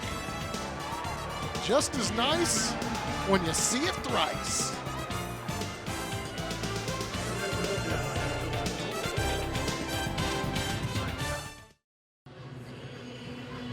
All right, who had the squares to have it 9-8 in the 3rd quarter? And at 0 would catch the touchdown, huh? Jeremy Green from Canyon Lake. You know what that is? That's just good bloodlines, right, Chuck? Absolutely. The nephew of the great Jack Green, our sports photographer. Here's Jack not even telling us that his nephew's playing in the game. The always humble Jack Green. Jeremy making his Uncle Jack proud. Making everybody else proud and super happy for Team Black. His score, an extra point. Have given his squad the lead since way back when it was 2-zip. And Aiden Anessa Rodriguez back to bring this one out. He brought it 5 yards deep from the 5. That's not even a question. And he gets back to about the same place. Good tackle there by the Black team. And Perez is having a ball game, isn't he? He's been everywhere. Joshua Perez from Harlandale. Yeah, kind of tit for tat in this ball game, right, Don? I mean, yeah, Team Gold take advantage of a turnover. They were able to stick it in and get their only score of the day. And then after that huge sack by Ayala, Team Black goes down and cashes in and add the extra point. Now they've got the lead back. And we've got 2 number 1s on the field. One of them fakes to the other, throws the slant. It's completed. That ball caught by Jamel Criswell from Taft High School, making his first catch of the game. Rashawn Galloway, your quarterback from the Greyhounds of Bernie. Ernest Davila, the running back from Poteet. And Aiden Anessa Rodriguez in the backfield as well. He's such a good athlete, obviously. You see him a lot at safety, but make some plays on offense for you too if you get him in space. Galloway wants to throw, and just a miscommunication. Kids have practiced together all of 1 week, so that's usually pretty common.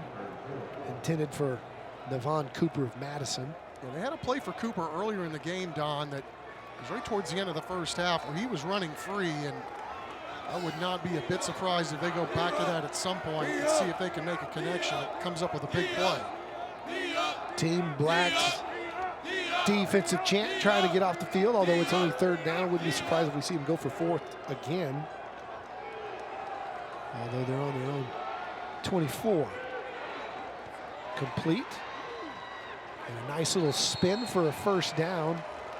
Here's the young man that we just talked about, Jamel Criswell from Taft, 6'1", 190 pounds. Yeah, and you're talking about this being an all-star game and, you know, just playing for bragging rights on whether your team wins or not. It would have been real easy for Jamal Criswell to just kind of step out of bounds there and move the chains, but here he was turning it back upfield, trying to make an even bigger play for his team.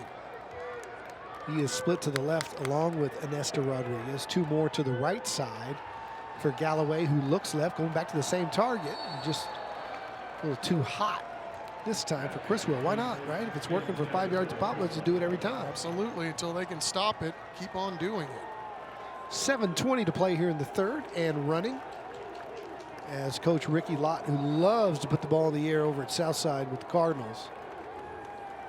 And his quarterback put up some crazy numbers in a couple of years there. Richard Torres going to Nebraska to play for the Cornhuskers. Galloway, again, a little pump, wants to go deep, fires that way over the middle, got a man, and it's caught! Oh, and dropped. The ground broke it up. That play you talked about. They're going to go back to it. They went back to Devon Cooper, who made a terrific effort to lay out for this football. Thought he had it, and then when he hit the ground, it came out. Great job by Galloway, looking off the defenders to try to get his guy singled up downfield. It just couldn't quite make it happen, but again, Cooper has been running free most of this football game, and at some point, you got to believe they're going to connect. That sets up 3rd down and 10 for Galloway, where Cooper's got good breakaway speed. He runs good routes, too. Galloway pressured again. Rolling to his left, throws back to the middle. And that ball is caught. And is it enough to move the change? It is. Now, he couldn't quite make the tough play on the previous play. What an effort this is. First of all, Galloway doing a great job. He sees the defender coming in and then rolls and fires across his body. And Cooper doing a great job finishing that one off. New set of downs for Team Gold and Rashawn Galloway, the Bernie Greyhound.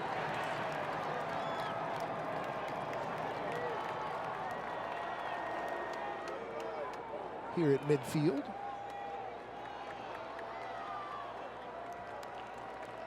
This always follows the All-American Bowl. I don't know if you've got to see any of that, but Cade Klubnik, the young man from Austin Westlake, doing Texas proud again through 3 touchdowns, was named the All-American Bowl National Player of the Year.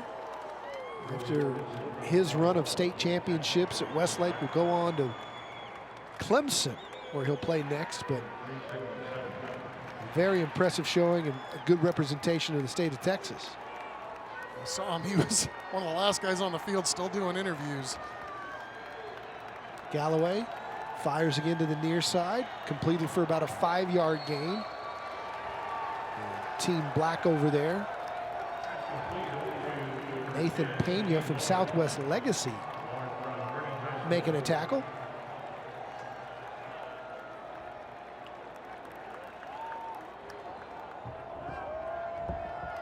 I'll tell you, this has been, as we look at the officials, a pretty darn clean ball game. Yeah, Kyle Fuhrer and company hadn't had to say much. I can only remember a couple of flags, if that. Purdy's got it up the middle, and he's met by that defensive front. A.J. Ayala getting up off that pile again. This guy is looking for something. And he's more often than not found it. I don't think anybody all week in practice wants to fight that guy, no matter how undersized he might be. I'm telling you. He's a tough young man. I'm looking for a fake here. Matthew Gibbons from Brandeis. Chuck, you called it. They fake it, and they make it. Justice Hurt from Taft. Justice has made a couple really nice plays in this ball game. How about Ricky Locke throwing some junk in there with only a week to get it done? Yeah, Hurt's done a good job with his feet and his arm. Some really big plays on their touchdown drive earlier in the game, set up their score. And yeah, you just get the sense that where they were on the field, there was no way they were going to punt that football.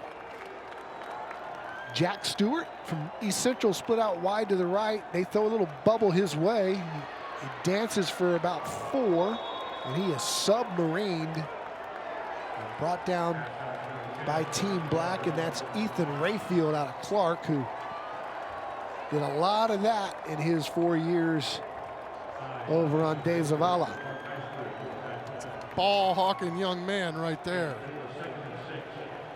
Love to watch that kid play. And again, that's one of those guys, you know, when you step on a football field, this guy's like having a quarterback back there. He sees and reads everything. So enjoyed watching him play during his career. What a tough young man. 12th play of the drive coming up here, 2nd down. Anesta Rodriguez comes in motion. Instead, they go over the middle and caught and flipped. Good for a completion is Kobe Hunter. And that's a connection that Bernie fans will recognize, Greyhound to Greyhound. That was a good play design there too, sucking the defense, thinking that you might be running the football, and then had the little quick hitter, Galloway, right on time and right on target to, I would assume, his favorite target. Yep. Good enough for another 1st down. As they move close to the Central Med red zone. 25-yard line here for Galloway. Again in motion is Ernesto Rodriguez. They give it to him this time. He hits the seam, but is dropped after a gain of 2, and there was a wicked collision. We may have an injury. Getting up slowly is Jack Stewart, but he's going to limp off. Yeah, that was awkward. Jack not afraid to stick his nose in there, obviously. There was a lot of stuff going on. And got rolled up the back. Got rolled up at the back end.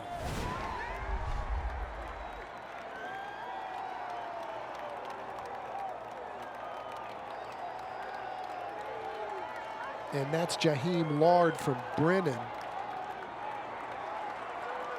number 10.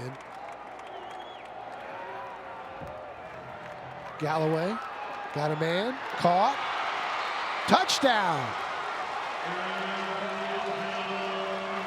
Jack Stewart, East Central one-on-one. Comes down with it for the touchdown. Just an unbelievable play by Jack Stewart, locating this football, setting up the defense, acted like he was going to run right by the defender with his eyes on the football the entire time. Came back, got the football, and got the easy 6. Man, that was a lot harder than he made it look. And after thinking about that swinging gate 2-point that worked earlier, instead they'll run out the kicker. Team Gold will try to make it 15-9. And the extra point is up and good for Emmanuel De Los Santos from Harlan High School. And it's 15-9, Team Gold back in front. Rack him up, Jack. Nice job with the feet, Jack Stewart.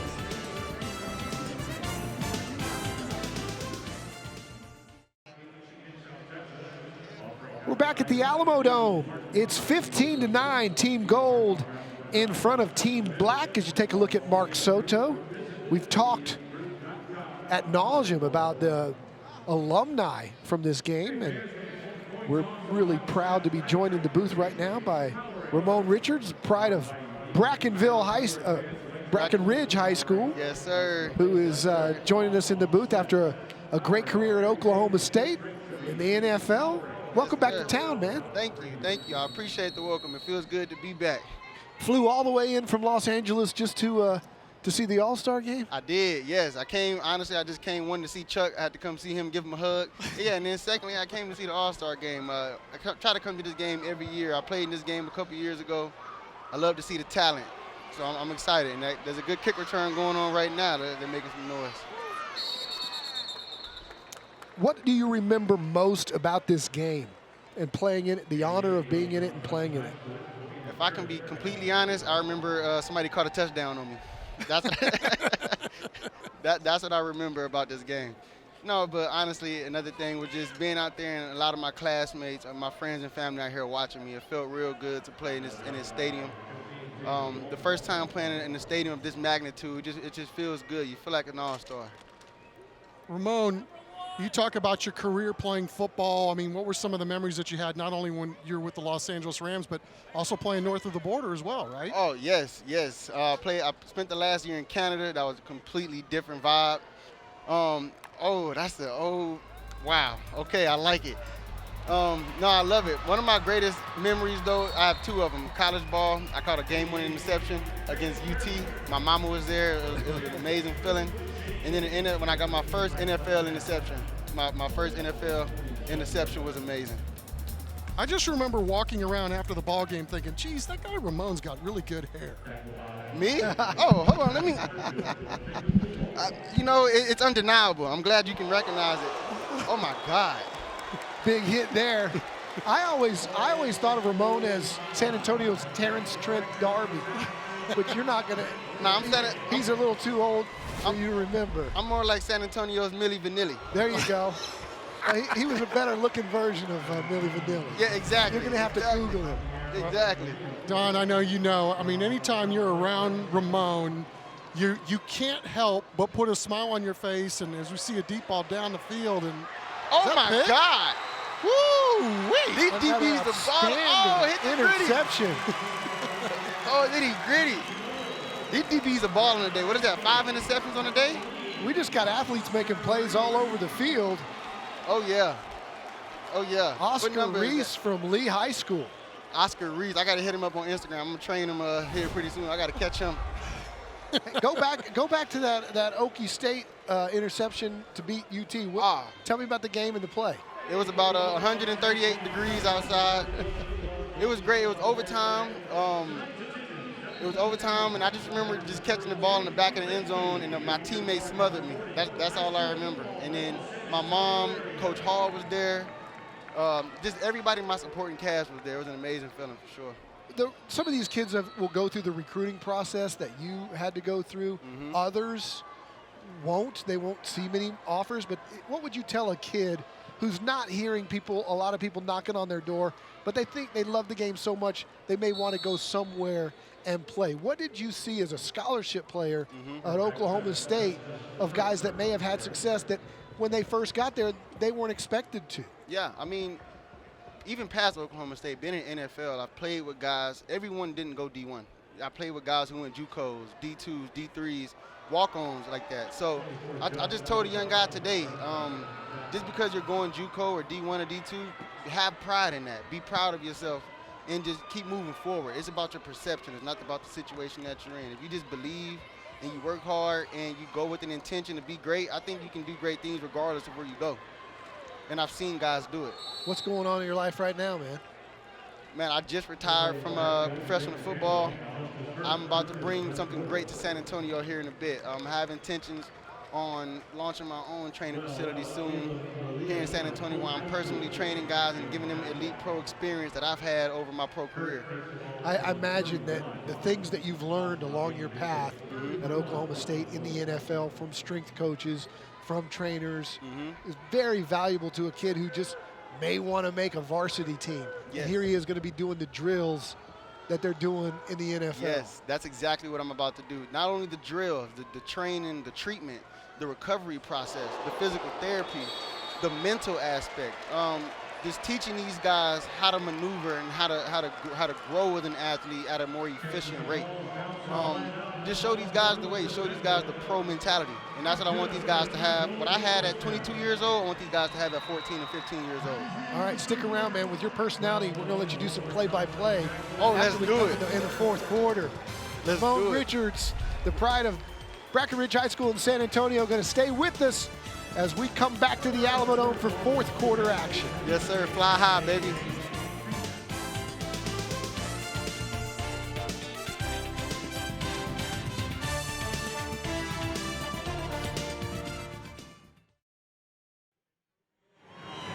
Welcome back to the Alamo Dome. It's a San Antonio Sports All-Star Game presented by HEB.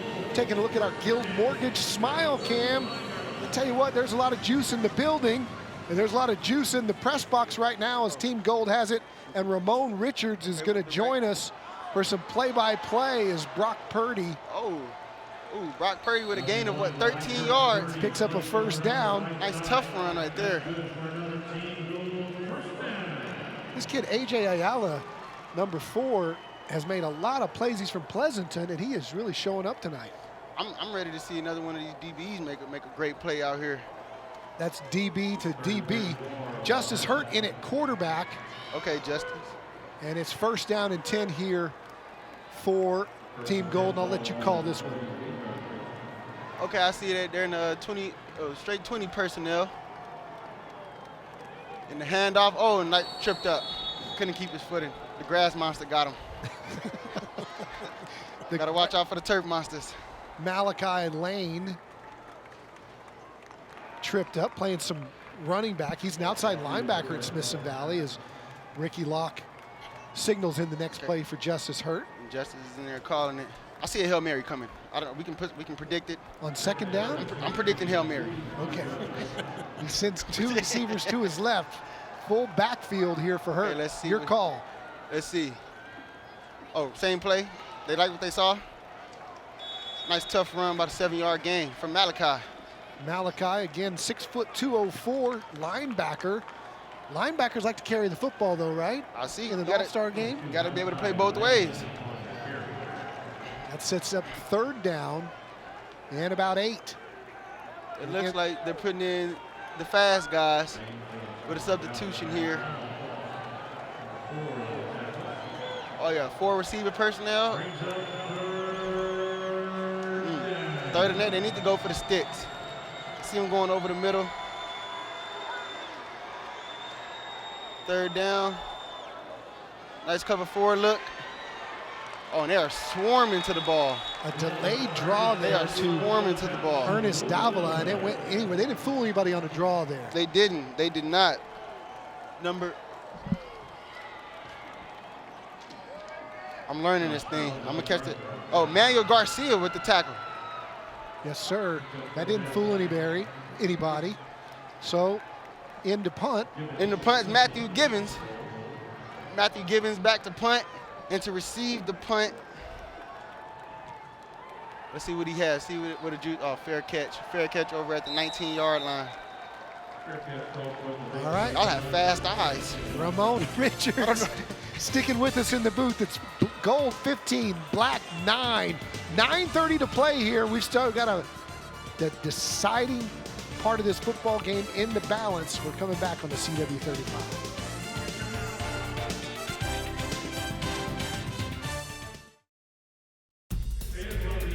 Taking a look at our Whataburger player profile, it's Richard Torres, the quarterback from Southside, who's on his way to Nebraska to play for the Cornhuskers. Can't play in this game, but he lit it up at Southside, throwing for over 3,000 yards as a junior.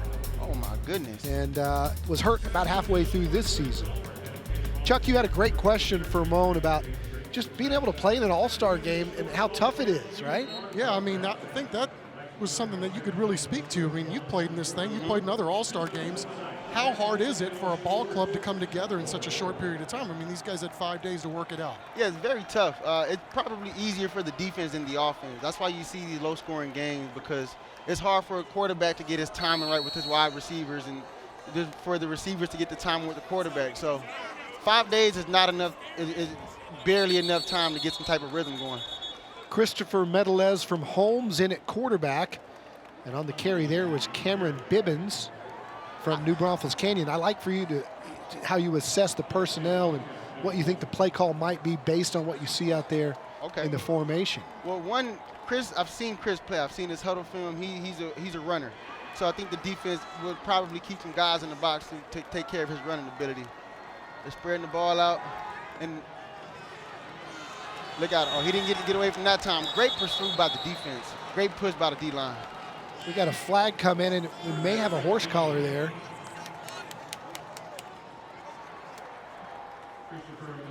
Oh, let's see it. All right. I am ready. We are going to show as they sort out this. I believe it's a horse collar. Here's all the interceptions today. Which one's the most Richards like? Okay, yeah, that was a flat player right there. He just read the three-step and went and got it. Great deep middle field safety right there. I like that play. Way to high point the ball. This might be my favorite here. The way he just went up and attacked it one-on-one. And then look at the celebration. Watch the gritty. Sweet feet, sweet toe with the red cleats on.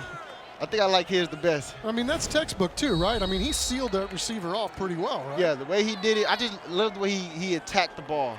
He got his head around, stacked the receiver, and went up and got it. Those are the kind of plays you see on Sundays. Blitz coming. Roll out to the right. Get rid of it. Oh. Speaking of that, from a technical standpoint, how good is Trayvon Diggs? Is it just more natural ability than anybody else? I think what people don't realize is Trayvon Diggs played wide receiver at Alabama. He didn't play cornerback, I think, until his later years in Alabama. He started off as a wide receiver, so he has the wide receiver skills and the abilities. When the ball is in this area, he's going to make the best of it. He's going to catch every ball. He doesn't drop many passes. He gets beat like every other corner would, but he makes up for it with interceptions for sure. I love his game.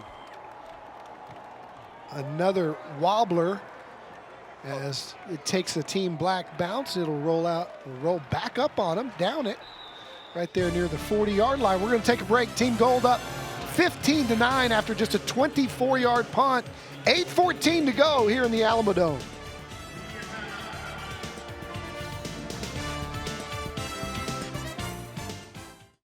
This is the play-by-play. Welcome back to the Alamo Dome.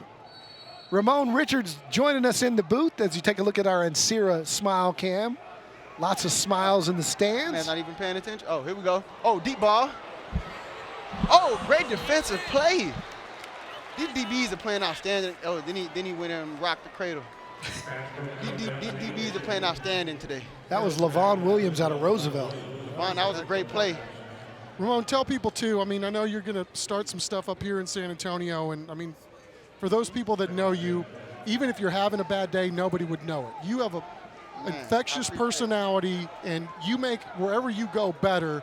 Tell us how you think that's going to help coaching the younger guys as they come up. Yeah, so my intention is to launch a training facility that just gives these guys experience at their age that it took me years to gain. And, oh, great break. Yeah, I want to give these guys the pro experience that I learned at age 22, 23. I want these guys to learn that at age 13, 14, 15, so that these guys are more prepared at the next level than I was. And I think a lot of these guys, they have the talent and the ability, but it's always great to get an extra leg up, you know? As much as you played college football, pro football, there's something special about Texas high school football. Yes. When you think back of your best memories of BRAC and the coaches that coached you, what comes to mind that kind of made you the person you are today? The year we beat Alamo Heights in the playoffs. That was the first time I ever cried on the football field, man. It was a very emotional game. Oh my gosh. Oh, get you another one. Oh, it was crazy. Flag, P.I. It was crazy. I feel like that game was won for SISD. It was won for the city, and it wasn't just a Breckenridge win.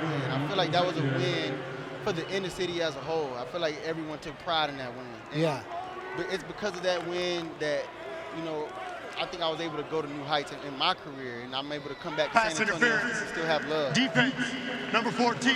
So there's something 15 yards from the previous spot, automatic, first down. All right, so a first down as Team Gold tries to put this away here. So there is something for that chip on the shoulder of SAISD when it comes to playing the North Side schools. Man, it is. I'm one Northside school that I played against, and they got us both years, was Brennan, man. They great team. They go deep in the playoffs every year, but I wish I would have gotten them at least once. At least once. I'm still really good friends with Derek Roberson, and we talk every now and again. He has that bragging right on me, so he can always talk about those 2 wins over me. Fantastic career for him as well. As he's still playing in Tennessee Titans. He's making great plays out there too. Riker Purdy brought down in the backfield. And oh, look at the celebration.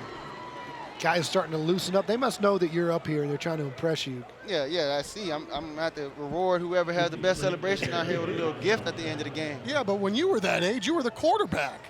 See, what's crazy, I was the quarterback. I played defensive back in this game, man. That was my first time playing defensive back for a full game. No kidding. I did, and I got beat twice. I got scored on. I got beat for a post. So my career did not reflect that game. That was a crazy. Oh, that was the Justin Stockton game? Yes, when we didn't get a chance to go on offense because he scored like 5 times. Did he score like 3 kick returns? Or honestly, I think it was 5. I really believe it was 5. He was a man among boys that day. It was crazy. Then I played against him at Texas Tech the next 3 to 4 years. Yeah. We're taking a break. We'll be back. Wrap this one up. 6:30 to go here. Team Gold with the football. I like this.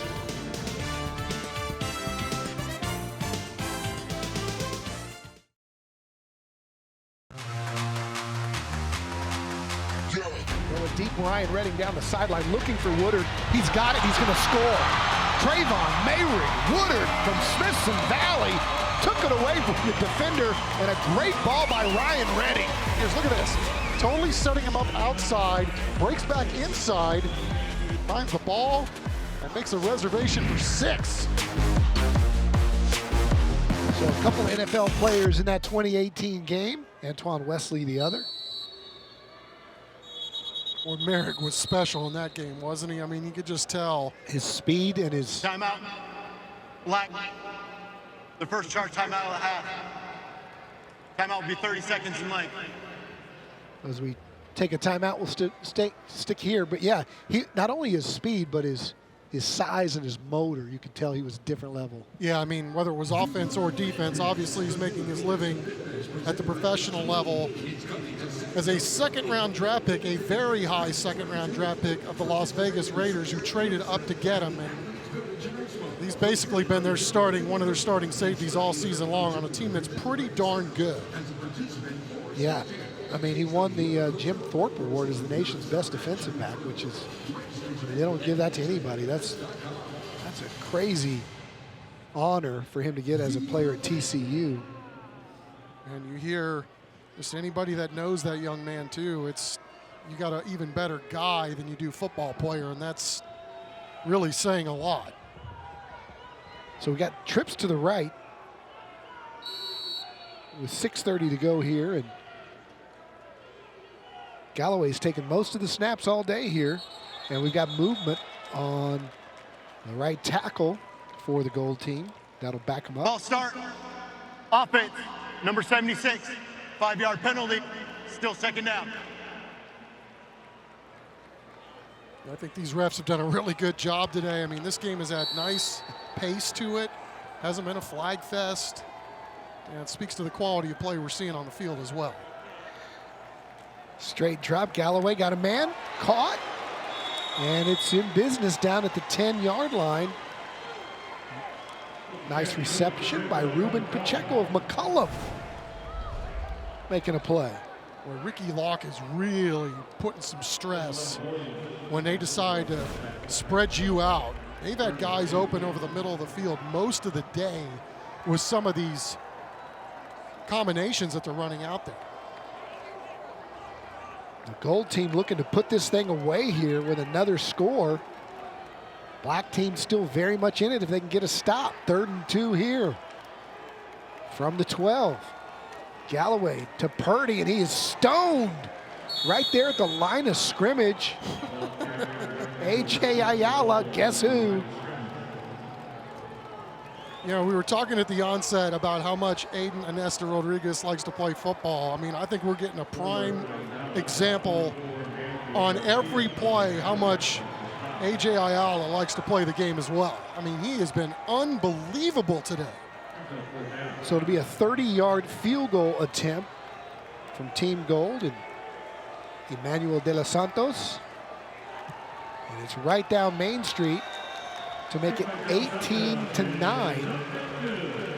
That makes it a 2-possession game with 5:12 to go. And Team Black is going to have to score in a hurry to get back in this one. Well, we've had some amazing finishes through the course of these 44 years in this ball game. Team Black is definitely going to have to do something with the football this time in order to try to stay in this ball game. We've had some great finishes. I remember the one a couple of years ago. Let's flash back to 2020. There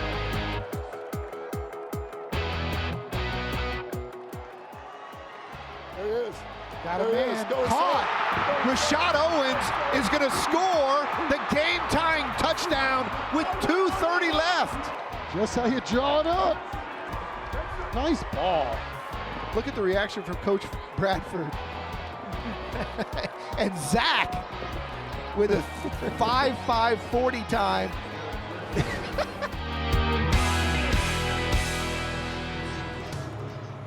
And Ramon Richards not here to see his guy Rashad Owens from the Oklahoma State Cowboys. He would have probably enjoyed that. He's coming back. He's got some other obligations around the building, but he's like, I want to come back and finish the game with you guys. He is truly the Pied Piper and probably always will be. Short kick taken by Team Black. Uh-oh. Just one or two steps away from what could have been a big play there. Tell you what, one of the most athletic plays we've seen today is that field judge over there dodging guys on the sideline. Miles Curry on the return there.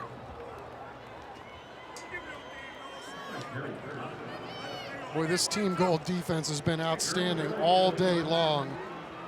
Now we'll see if they can make a stop here to try to salt this one away for their squad. It has been really tough sledding moving the football against that group today. Christopher Medalez from Holmes High School trying to get it done. Hits as he throws, and that ball's incomplete. That was just a blitz that was not picked up.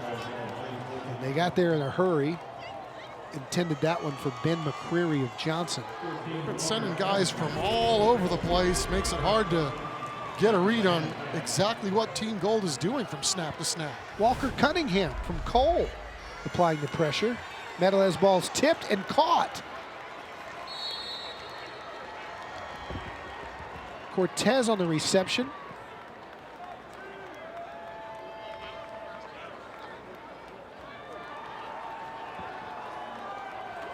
I'll tell you what, there is some scrapping going on in this football game today. You don't think you're going to see that in an all-star game, but man, it's been rough and tough down there. Hello. And that play was blown up as Team Gold's defense all over that one.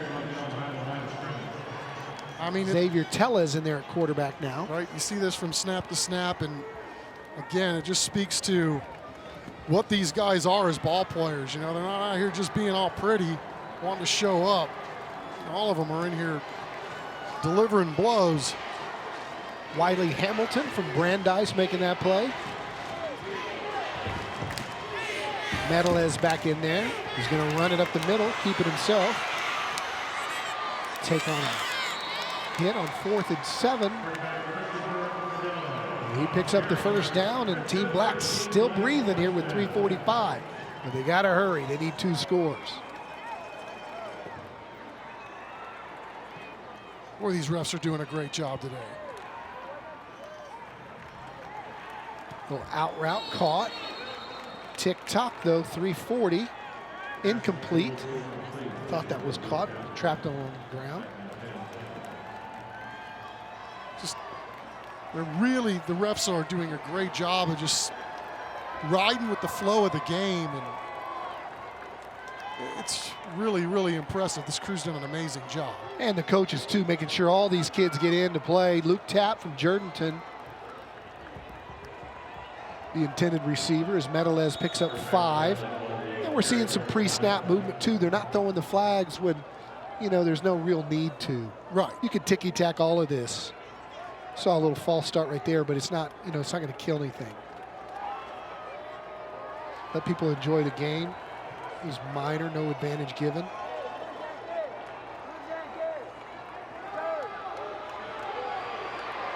And sacked. The Gold team again getting good pressure. Big number 99 in there for Team Gold. That's Corey Wilkerson from Southside. Well, just the discipline of this defensive line. I mean, they're staying in their lanes. They're not rushing too far upfield. Nobody's playing for themselves. You know, it's easy. You're at this point in the ball game. You want to make a big play, but, you know, the outside guys allowing the inside guys to come in and do the dirty. Nadalez, last chance.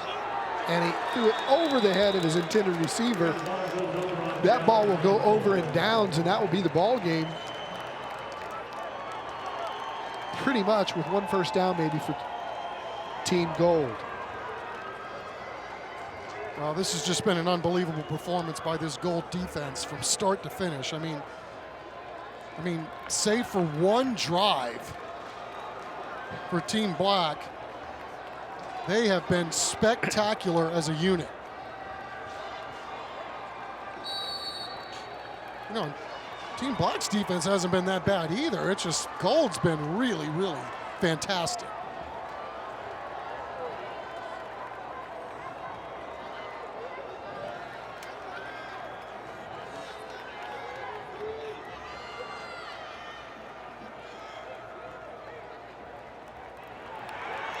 As mentioned, Team Black coming up and making a big play there. Who else?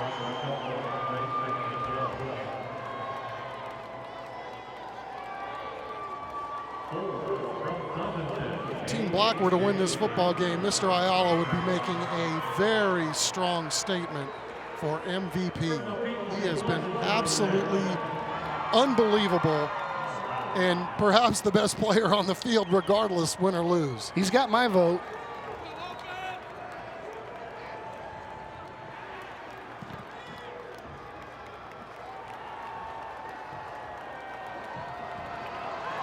Justice Hurt going up the middle. And when Gold has needed a big play on offense, Hurt has been the guy. Whether it was something like that with his feet, he also made some really big throws on their touchdown drive and done a very good job for the most part of managing this offense when he's been on the football field.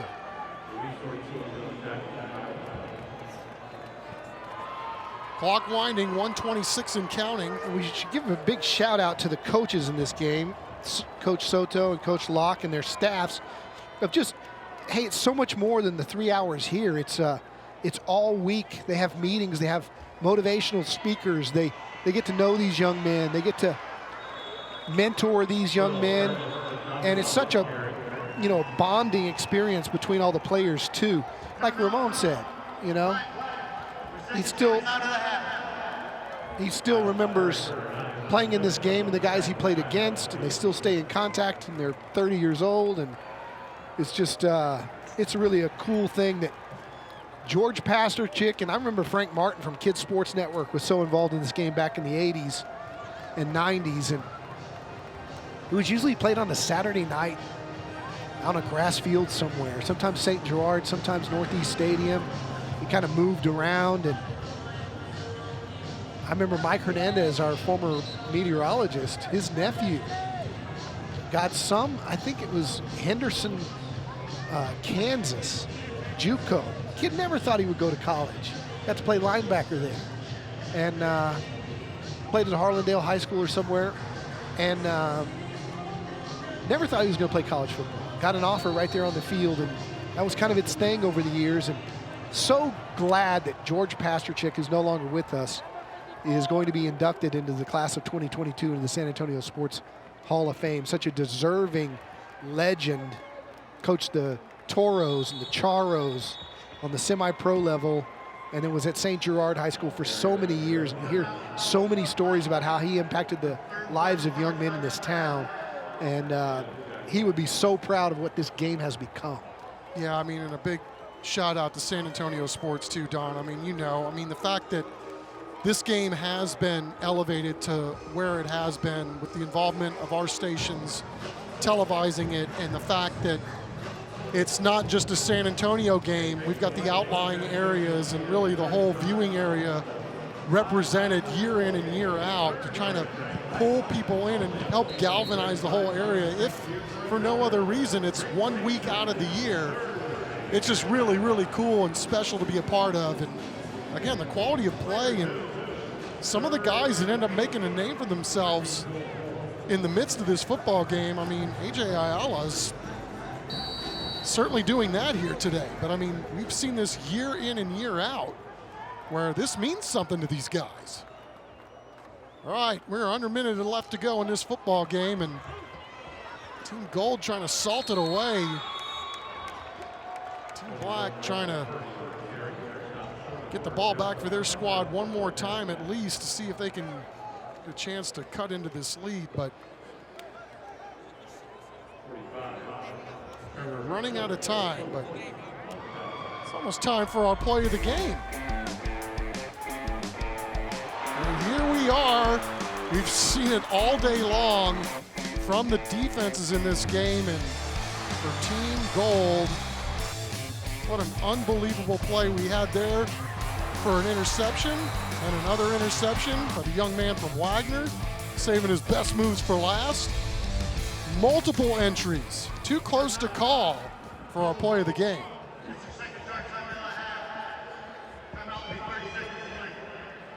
All right, so we got a timeout on the field, and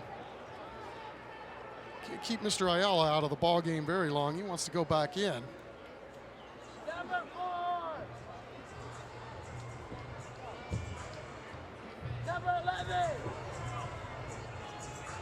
And while we're talking about high school football, you can't do anything without mentioning our high school bands and all of the other groups get to participate on game night. And this year, we are happy to announce that the winner of our Children's Hospital of San Antonio band grant is none other than the Taft Raiders High School Band. So congratulations to those kids for pulling down that sizable check this season in 2021. And Ramon joining us just in the nick of time, man. Help me finish out the rest of this game while we've got Don Harris making his way down onto the field for the trophy presentations. Team Gold's going deep.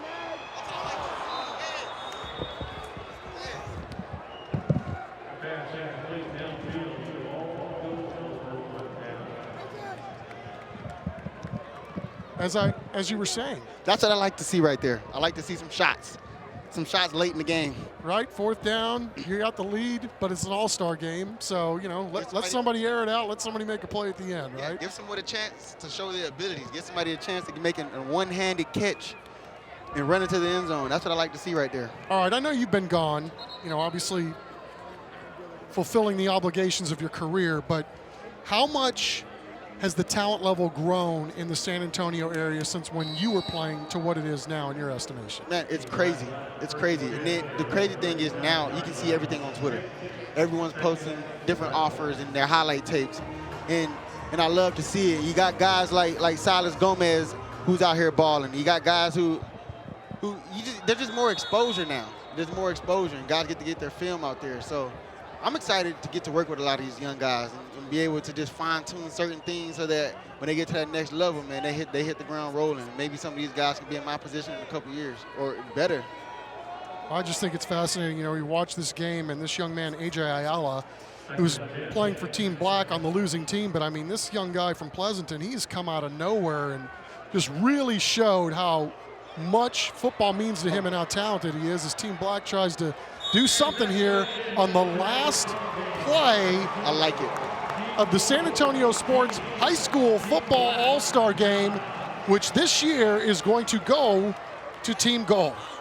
And it's a great game, great game. I love the play, the aggressive play with the DBs, the defensive backs, man. 3 interceptions that I think I saw maybe more, but you know, everyone was attacking the ball. You know, not just playing for the pass breakup. These guys were high point, and I love to see it. Yeah, you know, Ramon, we never know what we're going to get out here. I mean, some years you got, you know, touchdown, and touchdown, and it's like a game of ping pong going back and forth. this year, both of these defenses really showed up well. They did. And played their behinds off from start to finish in this ball game. I'm excited. I'm excited to. I've messaged a lot of these guys on Instagram. I talked to a lot of these guys. Now that I'm in the city, I'm excited to be able to work with a lot of these guys and just get to know them and just join them along their football careers as they wrap up their high school careers right here. 18-9, Team Gold is your victor on this Saturday evening, and Don Harris will be back with our trophy presentation for the winning team, also our MVP, right after this. Today's broadcast of the 2022 San Antonio Sports All-Star Football Game is presented by HEB and sponsored by the U.S. Army, Whataburger, Frost, and Sierra Auto Group, University Health, Valero, Taco Cabana, Thomas J. Henry, the PM Group, Vulcan Materials Company, Centro Med, Cowboys AC, the Bexar County Sheriff's Office, Guild Mortgage, Air Today Heating and Air Conditioning, San Antonio Metropolitan Health District, Big City Plumbing, and South Texas Boat Tech.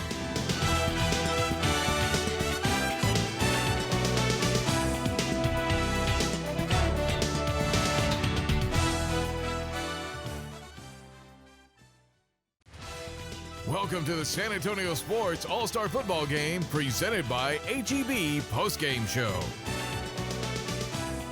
Well, if you like Smash Mouth football, the Alamo Dome was the place to be for the San Antonio Sports High School Football All-Star Game presented by HEB. The Gold takes this one 18-9, and it's now time for our postgame presentation. Welcome back to the Alamo Dome, where Team Gold is the winner today. Did you guys have a good time out here today? This is the 44th annual San Antonio Sports All-Star Game, and I got to tell you, I've been doing them for quite a while, and this is the best crowd I think we've ever heard. You guys were intense. All right, on behalf of News 4 San Antonio, KABB Television, the CW35, and our entire T&L crew that gets to call these games all season long, how about a big hand for Team Gold and Team Black?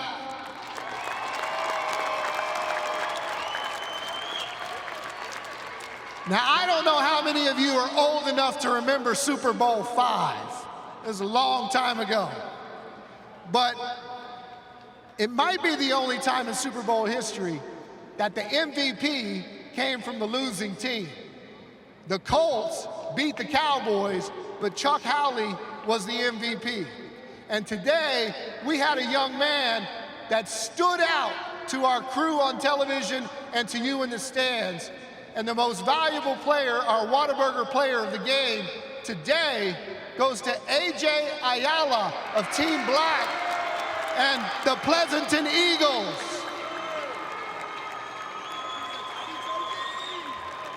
A.J. had that first tackle for a sack, for a safety. He had another sack, and by our calculations, he had 10 to 12 tackles on the game. He was everywhere. A.J., representing Pleasanton, Texas, how does that feel?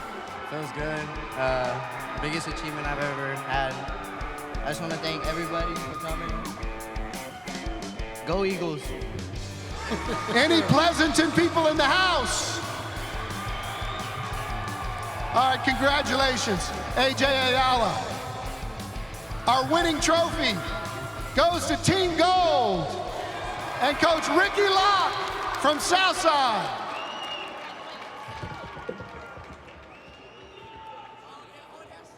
Coach, congratulations on the W.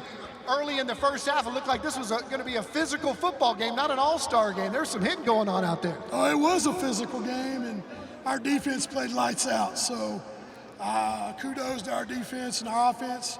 You know, we had our moments, but I'm just proud of our guys. They stood together and fought through some adversity and came through with a victory. I think that's gold 3 in a row now for the Gold. In these all-star games, you don't have a lot of time to put stuff in, but you had enough time to put a fake punt in. Yeah, and thank goodness Hurt took off to the sideline and got the first down. Good job, Justice. Yeah, we put some things in, but these guys executed, man. I'm just proud of them. Short time, and they picked it all up and did a great job. So many times people get to see what happens in this game, but they don't get to see the week that you guys have. Tell us a little bit about the camaraderie that's built, the teaching that goes on, and you get a chance to learn about some of these kids that you coached against instead of coached. Well, yeah, you watch highlight films and you see them on TV and game film, but it's different when you see them live, and they're as good as advertised. I mean, they're as good as advertised. And when we got them, you know, they learn so quick. It's pretty easy. You know, the hardest thing we had to do was huddle. That was about it. You know, everything else was pretty good. Well, congratulations, Coach Ricky Locke of Team Gold. And I'm going to bring in Coach Mark Soto of Team Black for just a moment, fellas, because you got a chance to coach these guys all week too, and you got a great story. And what people don't really realize about this game and George Pasterchick and the legacy of George Pasterchick, who was so involved in this game for 30 years, and how this game has developed over the last 44 years. Real quick, tell your story about being a player in this game and what it meant to your life to get a scholarship right on the field. Well, back in 1991, I was playing in this game. It was a practice day. Coach Pasterchick called us up in the middle of the field, and a recruiter from Missouri Valley College walked up. Pasterchick put his arm around me, and he put his arm around the coach, and we walked from the 50 to the goal line. By the time we finished, he had told him about my whole career, and Coach Pasterchick got me a scholarship to go to Missouri Valley College, and if I don't go to that school, get an education, I'm not here coaching in this all-star game today. So it's come full circle to work with these boys right here has been amazing. It's meant that much to you, and I'm sure to hundreds, if not thousands, of San Antonio kids over the years. Without doubt, we had some coaches out at both practices. I know we had Texas A&M Kingsville, McMurray out there. Just great to see those coaches come out and let these kids showcase what they can do. Thank you so much, Coach Mark Soto. Again, give it up for Team Black and your 2022 All-Star Game champions, Team Gold! Chuck, we'll send it back to you in the studio, upstairs. Great job, Don, as always. All right, folks, we had a heck of a ball game here today. We're going to come back with more right after this.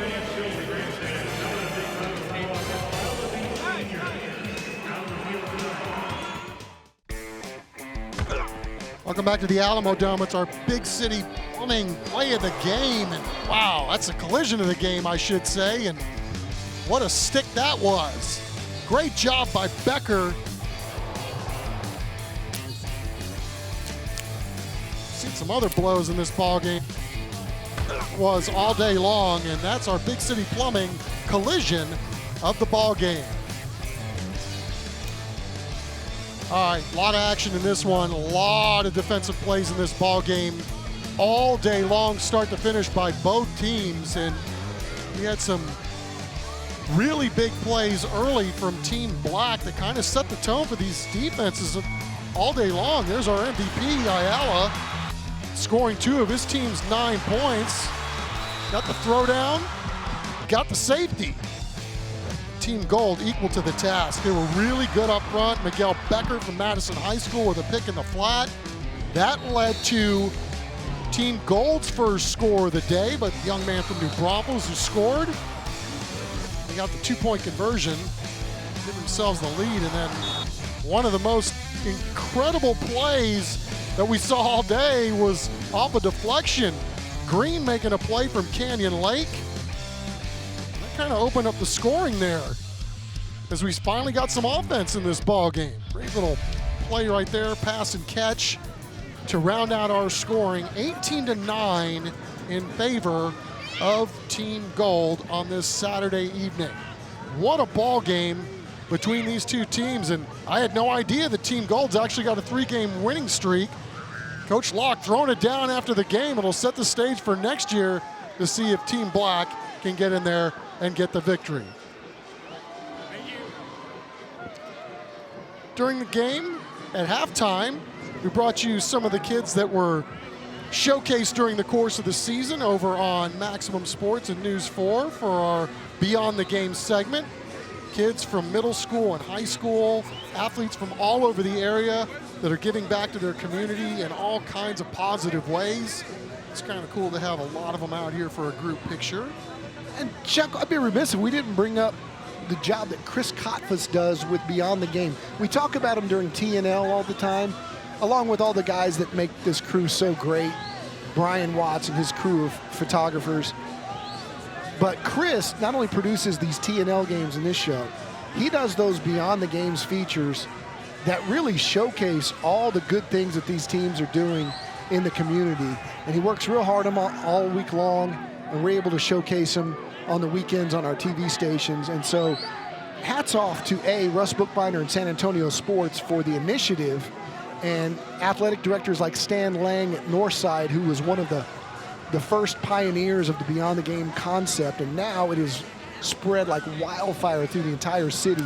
And we're seeing so many people paying it forward and doing good in their communities and helping all over town, including the food bank and other initiatives. It's so great. And Chris, we really appreciate what you do for the Beyond the Game program.